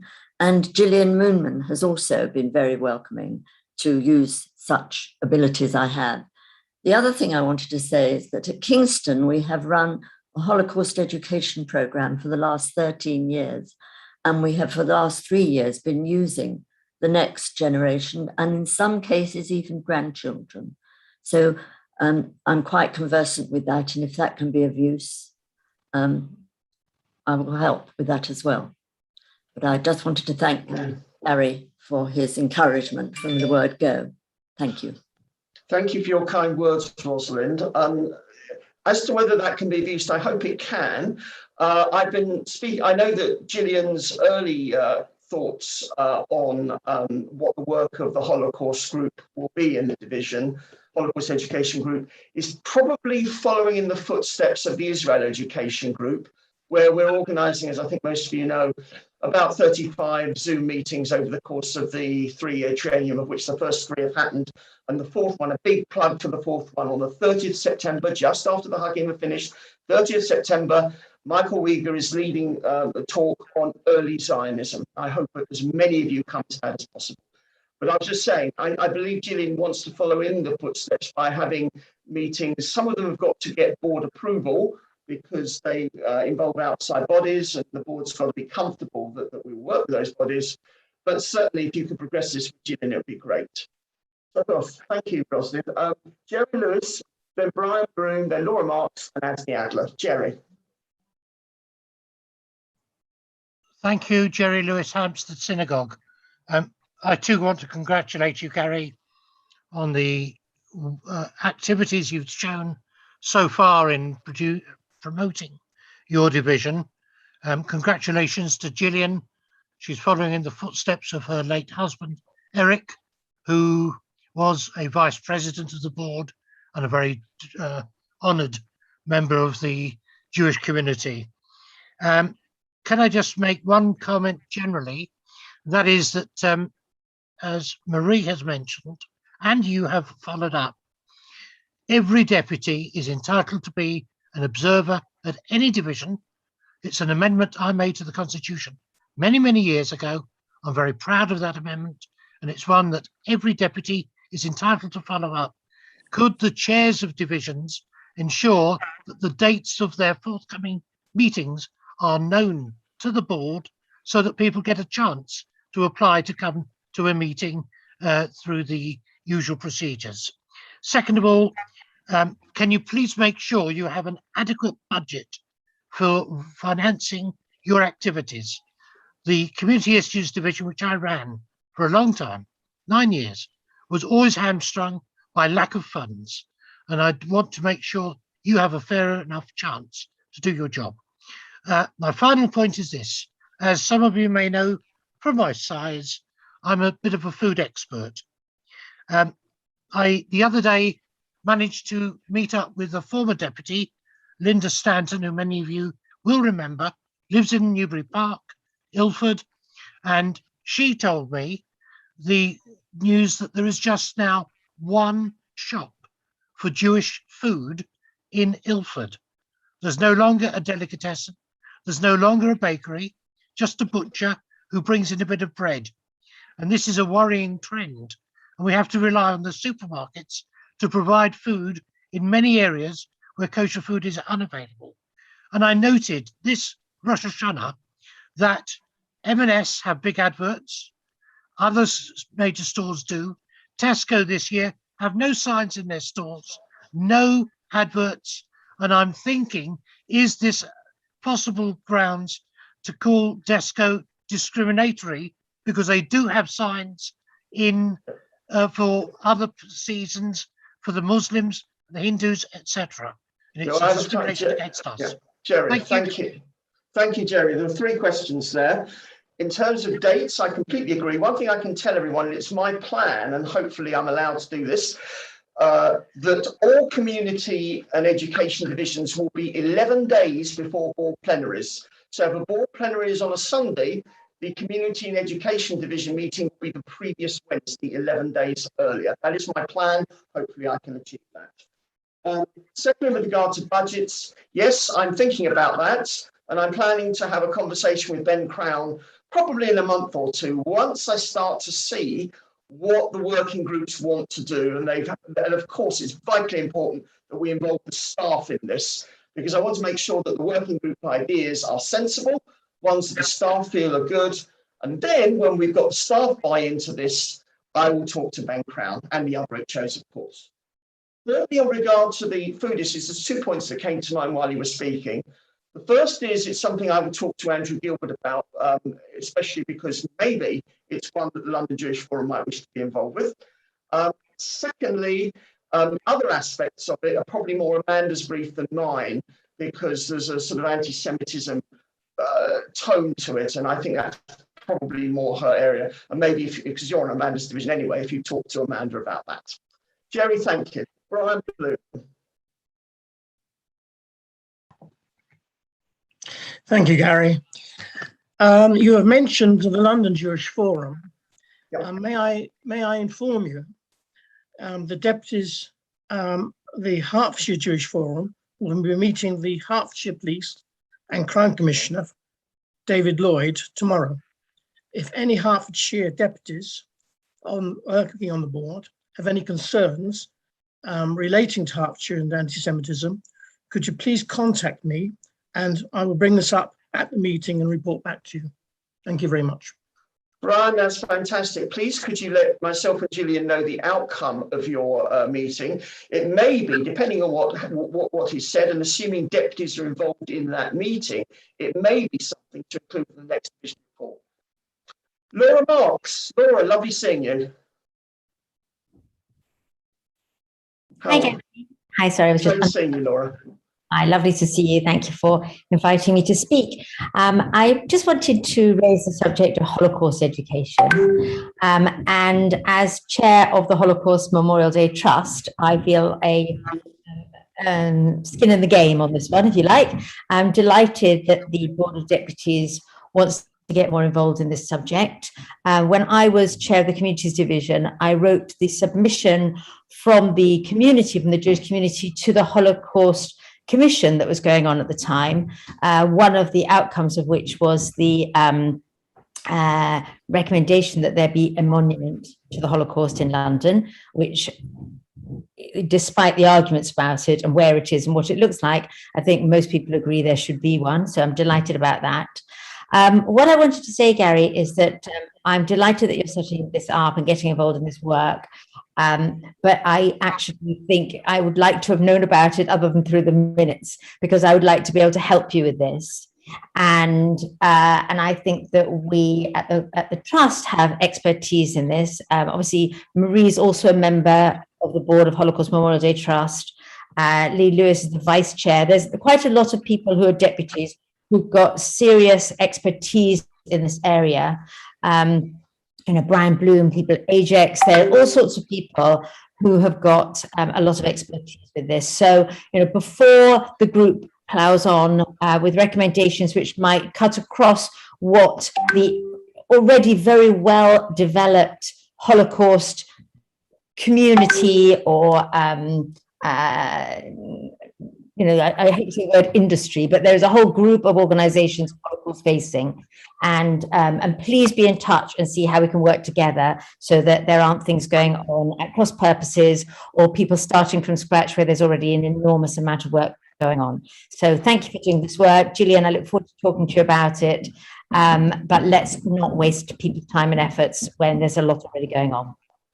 Thank you. Can I say, Gary, I don't know if you've seen my messages. You've got an awful lot of questions, and I'm really, really sorry, because we're going to have to come on to another division because they won't be able to present their report. So I don't know if you can agree to take these questions offline. perhaps I'm afterwards. very happy to do whatever you want, Marie, on this. Whatever you. Yeah, very, very sorry, everybody, but other people won't. I think Laura Marks was just trying to say that deputies have also got expertise, and as she's the chair of the Holocaust Memorial Day Trust, we shouldn't forget her when we do Holocaust education, and that she should be included, but she obviously feels she hasn't been. And I'm also a trustee, just to reveal to everyone. Can I just come back on just Laura's point and yeah. then we move on? Yeah, thank you. Laura, I'm going to contact you with a view to fixing up a meeting with you.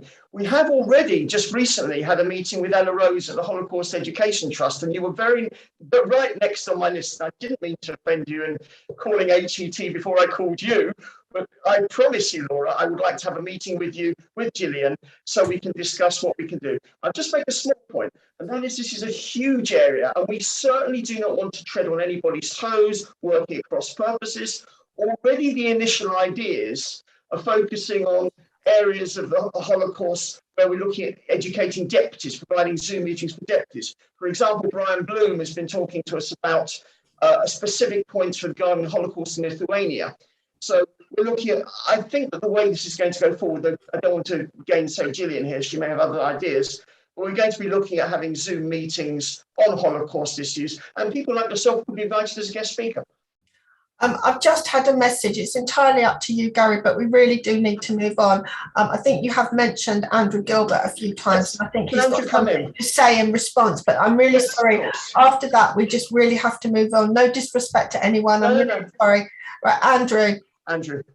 Yeah, I did want, Gary, thank you very much for your multiple mentions. I did want to make very clear how special the role of Adrian Cohen, who's been my co-chair and has led London Jewish Forum since 2005, and didn't want in any way to omit him.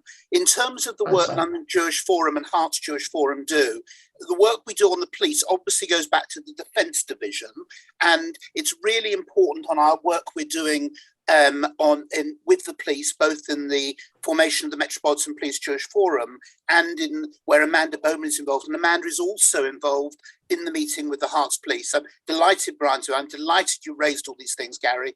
But I think, you know, what we're going to do on the recovery work, the pandemic, the emergency, and all the mental health matters, absolutely, that's a matter for communities. On matters of defence, anti-Semitism, cohesion, and community engagement, where Hastings manifestos, we need to make sure we report back to the Defence Division. I wouldn't want to end up trapped between you and Amanda, and I respect both of the works of the division, but it's really important that we get it right in making sure the reporting lines are there, and also to commend Adrian's work over the last 16 years.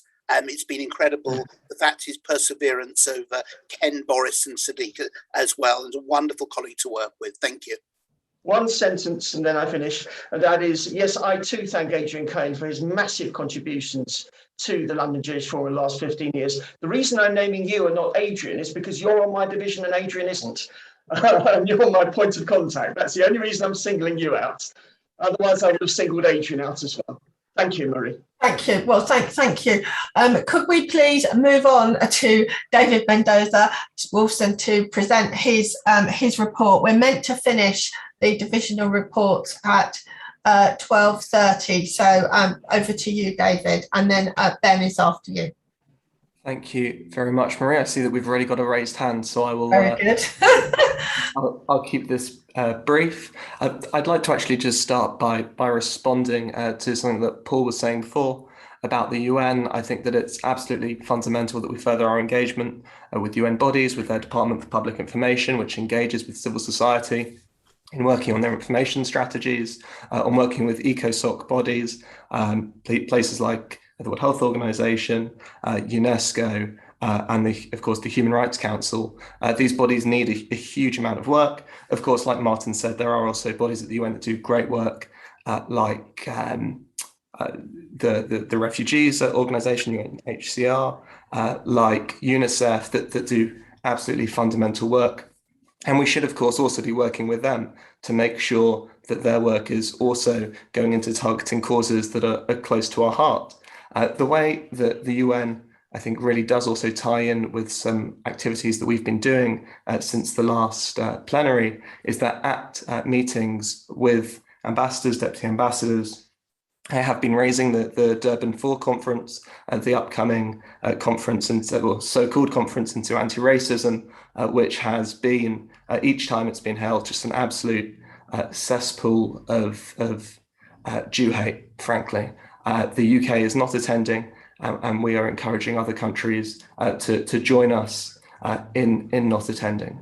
I'll probably, on the report, leave it there for now, in that people have read it. If people want to ask me questions about it, I'm more than happy to take any of them. Actually, sorry, before I move on, the last thing I will say is that we will also be taking deputies, interested deputies with expertise in the working groups that we're setting up in the international division. Those will appear on the next activity report. And if people are interested, it would be great to hear from them. So with that, I will go to the hand up that popped up immediately. Richard Cohen. Thank you very much, David. Before I ask my question, I just want to preface my remarks by saying something about Tesco. As the great nephew of Jack Cohen, I was in regular contact with Tesco at their 100th anniversary and remain in contact with Jason Tarry, who's the chief executive of Tesco UK. So I would ask Jerry Lewis, please, to contact me so that we can discuss exactly how I can approach Jason Tarry and the rest of the board there, because I don't think they need any reminding that without Jack Cohen and his market stall from 1919, there would not be the behemoth, the international corporation that Tesco is today. And I don't mind reminding him of that. With regard to international, the 6th of October is a date that is forever etched in our memories, because it was the date that the Yom Kippur War broke out. And the man chiefly responsible for the Yom Kippur War was Anwar Sadat. But you cannot in history judge somebody by the worst things that they do, because this very same man, Anwar Sadat, was killed 40 years ago. He was assassinated 40 years ago on the 6th of October. How ironic is that? He knew when he went to Jerusalem in 1977 that he was writing his death warrant. So we have all our discussions and our grandstandings about Israel, but here was a man who put his life on the line, sacrificed his life so that Israel should be welcomed into the Committee of Nations. And I'm wondering whether, as the historical division of the Board of Deputies, the international division, we should approach the Egyptian embassy either to request a meeting with them to express our gratitude for Anwar Sadat and the sacrifice that he made, or if we could at least write them a letter to express those wishes. Thank you. Thank you very much for that, Richard. Of course, people are nuanced and often changing their positions on things, and it's important to bear that in mind. I think that sometimes people should be judged by the worst things they do. Famous potential artists included. These are things that people do like to use to sometimes hollow a character out, but it is of course important to recognise nuance and a lovely idea about approaching the Egyptian embassy. We are increasing our engagement with Arab embassies. The doors are opening wider and wider, which is absolutely fantastic, and we hope to keep walking through them. So thank you, Richard. Adrian Cohen. Thank you. Thank you, David. Just more point of information with regard to the United Nations. There are a number of Jewish organisations which have observer status at the United Nations, and for a long time I worked with B'nai B'rith. We used to have quarterly meetings with the FCO, and in fact B'nai B'rith actually held those meetings technically, and that's because of their observer status. But I believe there are others as well, like the World Union of Progressive Judaism. So I was wondering whether, in terms of the UN, it might be something an approach to this might be to have some kind of dialogue with Jewish organisations which already have a status with the United Nations, as in terms of working out any kind of strategy for the board, as well as obviously working through our international umbrella organisations, EJC and the W and the WJC. Thank you.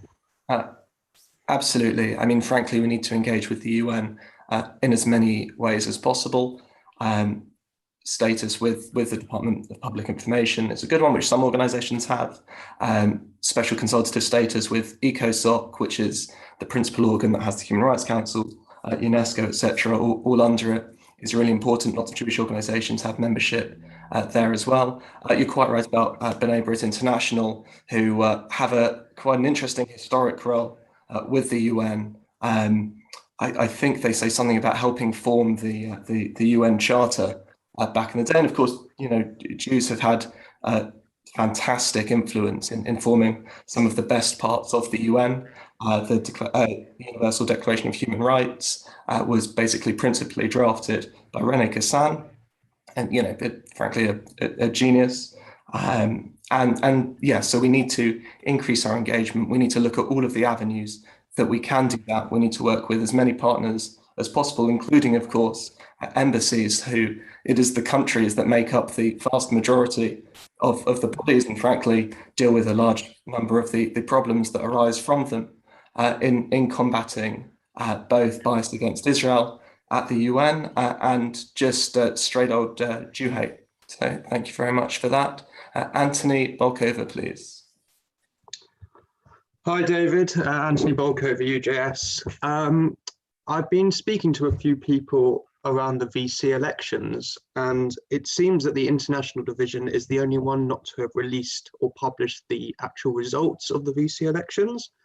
And I was wondering that, given the Board of Deputies purports to be a transparent organisation, why this information is being withheld and what you've got to hide about releasing such a piece of information like a VC election result. Thank you. Thank you for that certainly not passive-aggressive question there. We have nothing to hide. We announced the winner, which I was proud to do so. At the beginning of the process, I made a decision which was discussed with the other trustees that whatever the result, we would not announce the numbers. Frankly, the divisions are small, and my personal feeling is that it's best not to try and highlight division, but instead say, chair has been elected, let's work forwards. What I can say, which I've told people who've asked, is that the election was won in the first round. One candidate got over 50% of the votes. There were 3 candidates, so no eliminations were necessary. But yeah, nothing at all to hide, just a decision that I think is a way of making sure that there is unity in the division so that we can go forward as one body, as opposed to something that could create the notion of sides. So nothing to hide at all. Thank you. Thomas Spence. Thanks, David. Thomas Spence, UJS. I have 2 questions. The first is, I'm not sure whether you saw that the Israeli ambassador gave an interview to the Jewish News just before Rosh Hashanah, when she said the Israeli government's official policy is now there's not going to be a Palestinian state. And she referred to an interview with the new Israeli Prime Minister when he said the government is going to continue expanding settlements, which obviously poses a threat to the 2-state solution and a viable Palestinian state. Given that this goes against the board's democratic policy, and that we have a very close relationship with the embassy, which you touched on in your report, I was wondering if you could set out how the board and you and your division is going to respond to this to make sure that our policy isn't just lip service. And my second question is on a subject where I know there is no consensus within the board, but it's on. There are a number of deputies and many more members of the wider Jewish community who oppose economic activity with settlements because they view them as morally wrong and because they feel that they're a threat to peace between Israelis and Palestinians. So I know that the board is not going to take a position on that, but I wondered if you could kind of affirm that that view certainly isn't viewed as anti-Semitic, especially when it's held by Jews, but also that it's being kind of considered as part of the spectrum of views within the Jewish community the board represents in the international division's work. So I'll start with, I suppose, quite a vague statement on the second point, which is, to me, it's absolutely fundamental that the division takes into account the broad range of views that Jews have on all international issues, including those to do with Israel. Of course, those often come with more sensitivities, which is why our first course of action tends to be to approach the Israeli embassy, with whom, like you said, we have a very good relationship. I didn't see the interview that you've mentioned, so I'm afraid I can't comment on it in particular, but I would just reaffirm what Marie has already said today, that I think has been mentioned by someone else also, which is, like you say, we voted in the last triennium to reaffirm our position in supporting a two-state solution. The Israeli embassy knows that, and that is very much what we think is the right way forward for peace in Israel, across the region and the world. So I hope that goes some way to answering those questions. Joy Wolf. Sorry, David, we're not going to have any time for Ben's report. We're going to have to, I'm afraid, only take one more question, and quite quickly, because otherwise Ben won't be able to give his. And then there is a speaker from Mitzvah Day. Okay, thank you very much. Sorry, apologies, everyone. No problem. Joy. Thanks, Ben. I'll just be very quick on this. The timing of my comment is slightly unfortunate following on fairly negative comments, but I just wanted to say that I'm very pleased to see that many deputies are showing their support for Israel now, and that we've had a lot of positive things about Israel. I would particularly mention Michael Uyghur's talks that he's been giving, which have been very, very good indeed, and not terribly well supported. And I do advise people to join in the next one because they are so good. But as far as I'm concerned, a degree of positivity to Israel is very important. I know that you have to be open because there are members who actually are very, I'd almost go to say anti-Israel, that we hear.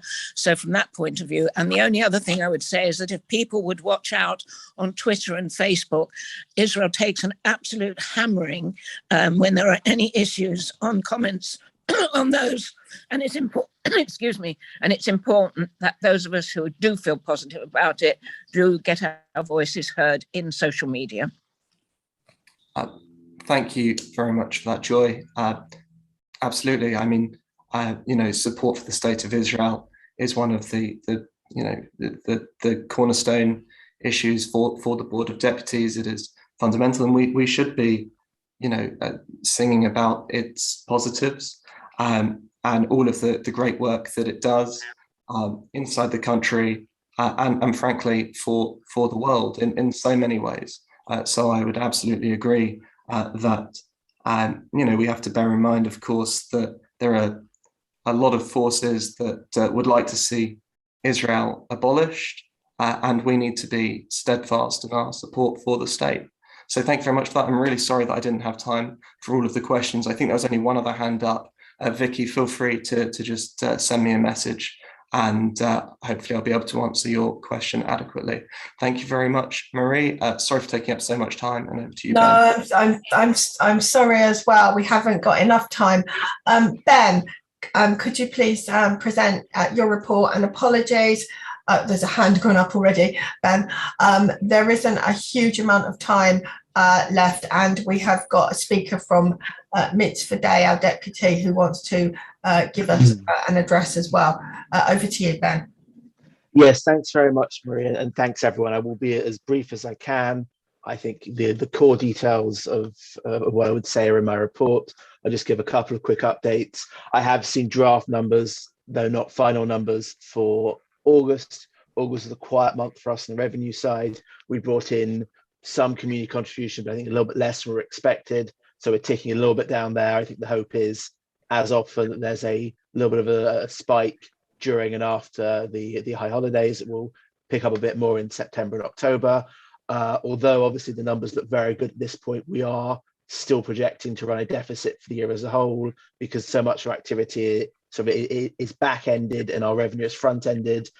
We expect to do more meetings in person the last 4 months of the year. We're expecting to do more activities. We've got obviously, the COP26 conference and a number of other sort of one-off things which are going to cost money. A rebudget's been done. Sorry, a reforecast should say has been done. We're hoping to come in at about a deficit of 80,000 operationally, and then have the investment return for the year put us into an overall surplus, an overall favourable position. I'll keep deputies appraised of that. The only other thing to flag from, two other things I guess to flag from my notes. First of all, in case you didn't make it all the way to the end of the report, very provisionally and depending on the work of the F&O working group to look at hybrid meetings, we will think about doing November as a trial hybrid meeting with both an in-person and an online component. Deputies will be surveyed and asked about this in due course. We're looking at options, but just to put that out there so no one is sort of caught out by surprise. The other thing, and we'll come on to it just after this, is that the board's comms campaign, our new marketing campaign, is ready to launch. There is new collateral, there is documentation and various forms of collateral for deputies to use. There is a launch meeting tomorrow evening, which deputies have all been invited to. People are encouraged to attend. If you can't make it, a follow-up email will go. A lot of work has gone in to the materials, and they really sort of advertise and showcase the range and the depth of the work the board does. We hope it provides deputies with something that a lot of people have been asking for a long time, which is sort of a clear and succinct way to outline the work that we do. I would just very, very quickly clear through two points that have been mentioned. But I was asked about, is there a compulsory attendance requirement at meetings? In theory, the Constitution requires that deputies based in London attend at least 1 in 3 meetings. Deputies outside London attend at least 1 in 4. There is a process to remove or replace deputies who don't do that. I cannot remember ever having been invoked. I think people should treat it as a guideline. Try to come to meetings if you can. If you are regularly missing 2 or 3 meetings, then perhaps a discussion about how you can sort of share the workload with other deputies in your group representing your community, if there are more than one, is advisable. Obviously, as mentioned, having meetings online makes everything much easier. Thank you very much. The question about Bevis Marks, obviously I have to declare an interest. I'm the deputy for Bevis Marks. I'm observer on the board of the S&P. This is a huge important issue to me personally, to a number of other deputies, Richard and Robert Sassoon, who are S&P deputies, Efrat Sofer, who is a trustee and has been sort of working very closely with our leadership on this. The board does not throw ourselves willy-nilly into individual planning applications, as I think deputies know. But this is something which we are looking at very, very seriously. A letter did go out earlier in the year supporting the Shaw's campaign. This is something which we will be looking at in the next week or so. The press coverage and Guardian, the Times, the BBC, the New York Times, global and very high profile. It is something which deputies should expect to hear more on in due course. I will take a couple of questions and then we will move on. I see Marilyn and I see Richard. Are there no disrespect to either of you? Are there any questions from people who are not members of the division? Magic. Let's do these two very quickly. Marilyn first and then Richard.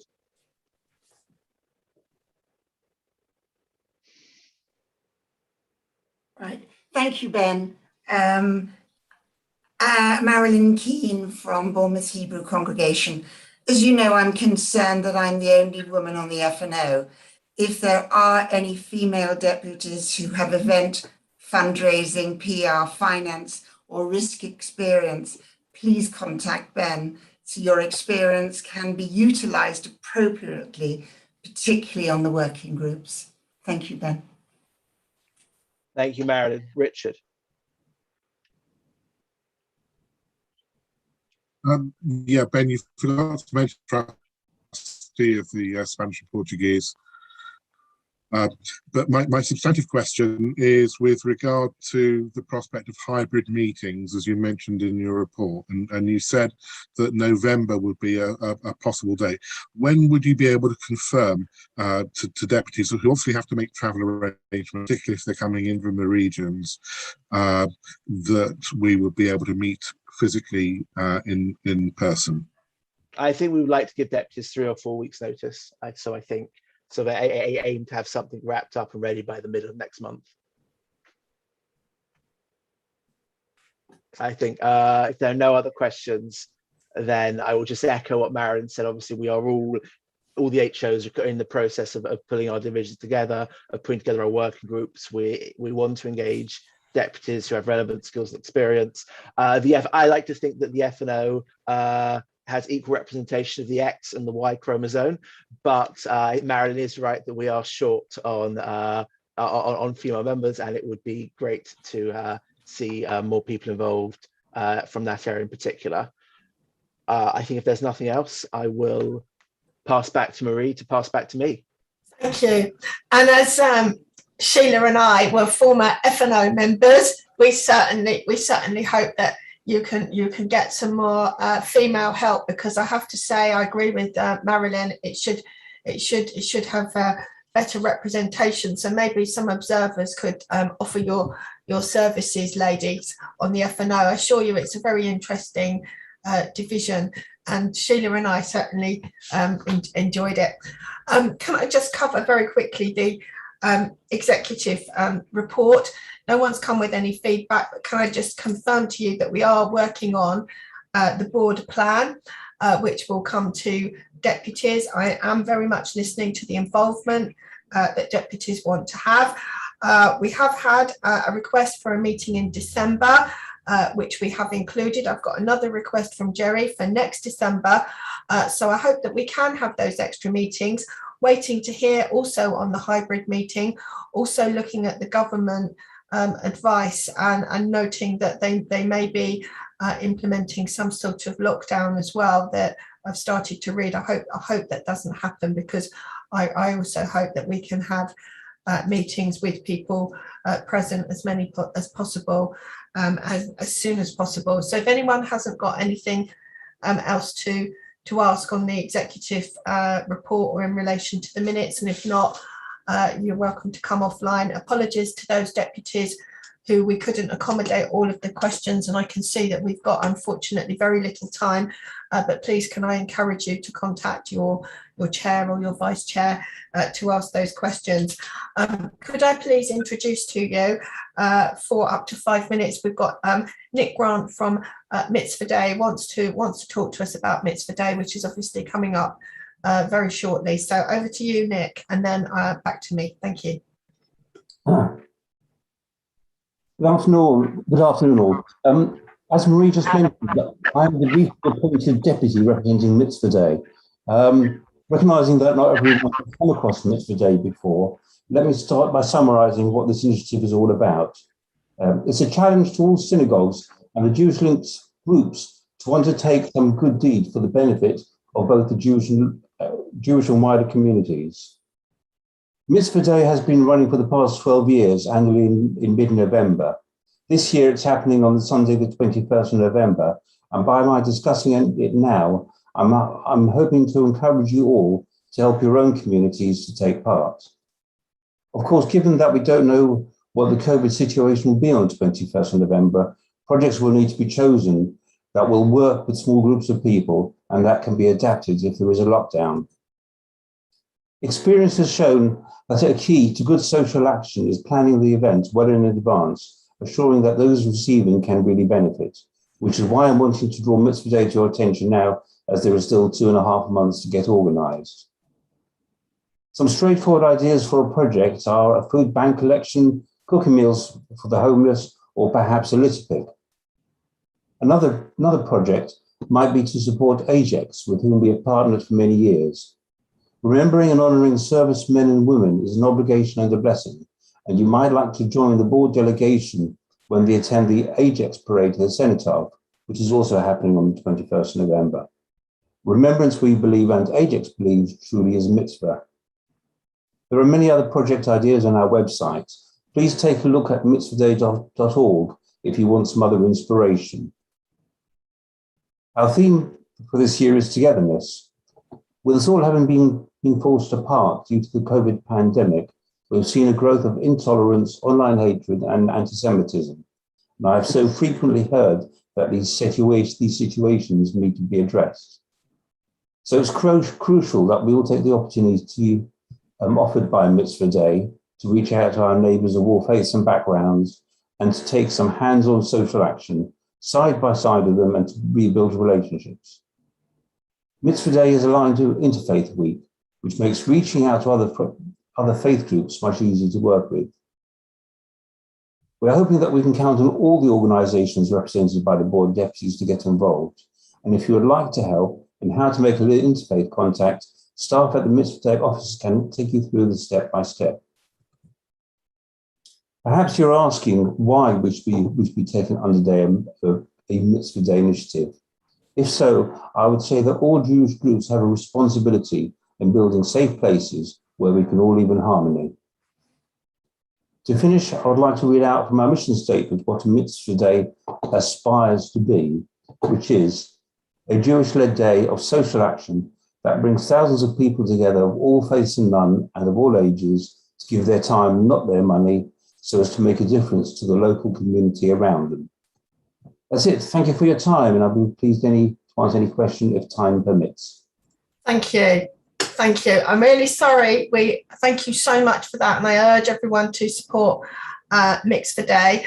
I know that we're very close to running out of time, and that Ben wants to show us a film as part of our new digital and marketing training and campaign. So I'm going to thank you very, very much for that. And again, I urge everybody to support the valuable work of Mitzvah Day, and also thanking Susan Pascoe, who's sent me a message saying why one of the dates for the meetings next year isn't going to work. It's a fast day, so we will take all your comments into account, just reassuring you. However your message gets to us, we're looking at it.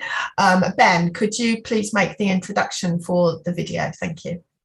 Yes, thanks very much. So like I said before, this is sort of a marketing piece of work that we've been working on for some time. It was sort of extensively discussed in last triennium. The FNO had a subcommittee, the previous generation of HOs spent some time on it. We contracted with an entity called Verity, who I think have done work for us in the past. They did our fundraising video a couple of years ago. There is going to be a range of material which we can discuss in more detail tomorrow at the formal launch. There will be a pack for deputies. There will be online social media. There will be a graphic animated video talking in general terms about what the board does and how people can be involved. The thing we wanted to show you today is the flagship output. It's what we call a portraits video. So it is videos with about a dozen people, some of whom are deputies, some of whom are members of professional staff, most of whom are sort of ordinary members of the community, and it talks about some of the board's accomplishments and achievements over the last few years, the way we've made a difference, the way we've impacted on Jewish life in this country. I think we were quite proud of it. We hope that you are as well. And I will let it play, and the hope is that when it launches, it will be organically shared, but also the deputies themselves will take the trouble to distribute it and promote it as really sort of a flagship statement of the work we're doing and that we'll continue to do.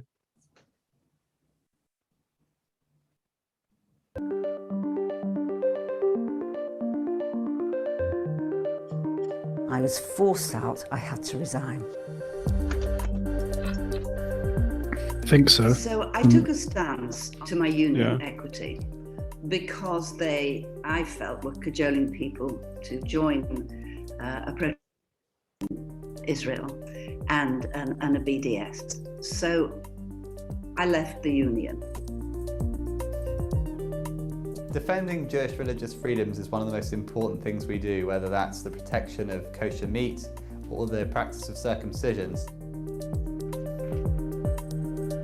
I wanted to become a deputy because I'm a very, very proud British Jew. The Board of Deputies gave me invaluable personal support and are now working with the new leader to make the Labour Party safe for Jewish people once again. I'm also a very concerned person, knowing that anti-Semitism has again reared its very, very ugly head. The board really helps us by giving us connections to government officials and allowing us to represent Jewish students on a national level. I was really impressed by the Board of Deputies stepping straight into action and responding to the events that were going on with George Floyd and Black Lives Matter. We want to make sure that Israel is understood in a fair and balanced way, and that we challenge any misconceptions about Zionism in the modern world. I imported Arba Minim for the Festival of Sukkot. 2 years ago, a problem arose with the etrog when the customs confiscated them on a technicality. Didn't know what to do. I contacted the Board of Deputies. They understood the problem instantly. They sprung into action and they resolved the issues immediately. The Board of Deputies has often spoken about anti-Muslim hatred, which is on the rise in this country. And that really shows the commonality that we have between two communities, the Jewish communities and the Muslim communities. The Board of Deputies has offered some really creative and very helpful training resources to help us as a church and others across the UK understand some of the complexity of the situation of politics in Israel and Palestine. The support from the Board of Deputies is crucial, is extremely important, because Jewish people know what it is like to suffer from such horror and evil. When the pandemic came along, it was really important to us to make sure that we were protecting Jewish interests across the spectrum of the community. When Israel's under fire, British Jews have family and friends in Israel, so we make sure that the UK government's reaction to that war is fair and balanced, and that includes also discussing with the opposition party their position as well. The Board of Deputies was instrumental in providing us with about 9,000 face masks during COVID for the staff to use at Andrew Cohen House, which is a part of the Birmingham Jewish Community Care Organisation. Getting the coronavirus bill amended was absolutely crucial. We risked at one stage the idea that cremations would be mandatory. That could have been a real disaster for our community, and working with the government, opposition, different faith groups, we got the bill amended, which meant that this was no longer a threat. The Board of Deputies was there for reference, for protection if I needed it. And it's certainly true to say that the Board of Deputies saved Sukkot 2 years ago. They're there to help us when we need them. This is incredibly important for me. It's like my identity and my existence. And I'm hoping that my very small voice under the umbrella of the Board of Deputies will become a loud voice. And without a voice in Parliament, in the world, then it's very dangerous. It feels very dangerous. So I think I can safely say that the Board of Deputies has never been more important than it is today.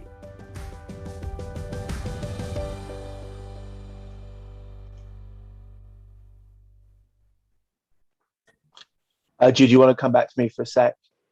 Wow, that was so amazing. Ben, can you go on? I think you're talking on mute. Can I say, I think the quality was affected because we're on Zoom, but we'll get it out to everyone, and it is absolutely amazing. So I want to thank everybody, all the deputies that have taken part in that video. It's really proud of it.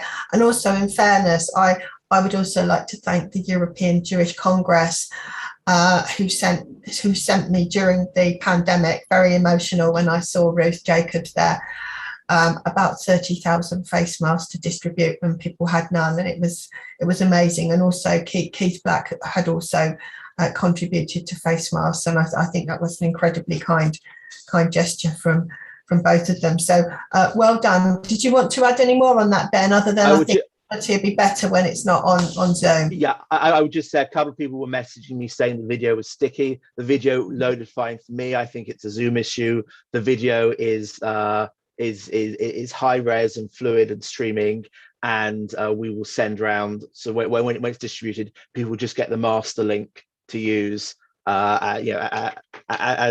they will. And yeah, I hope to see as many people as possible tomorrow, where we'll have the rest of the material. Thank you again, in particular to the deputies who were involved, who talked about their work. And yes, and hopefully next year or in 2 years' time, we'll do another one of these with a refreshed list of what we've achieved since. So thank you, and we're also showcasing the deputies, not the president nor the honorary officers, because we think it's the deputies that are really important. So we hope you appreciate that, and we want to thank everybody that's taken part. So also very quickly, coming on to closing, I want to thank everybody. Thank you all for your ideas. We're continuing to build and to listen for what everybody has suggested. So we're doing our very best to get everybody's ideas and contributions into the board plan. We're very pleased that we've had the elections for the vice chairs. The real work now will begin, and it's been stressed to deputies that anybody who wants to contribute, we will find a way to actually do that. I'm really sorry we can't take any more questions now. I know there's a hand gone up. I apologise for that. Can I also just urge, I know we've had some discussion about Bevis Marks on the cultural side. It's the oldest synagogue that we've got. It's very, very important that we try and give Bevis Marks all of our support if we can, and I think that something will be coming out to you. So I want to thank you all for your time today. Can I wish everybody a Gemar Chatima Tova? Can I wish you all well over the fast? Thank you very much for your time, and very much all of us looking forward to seeing you again soon and working with you. So thank you for all of your contributions. So see you soon. Thank you. Can the staff and HO team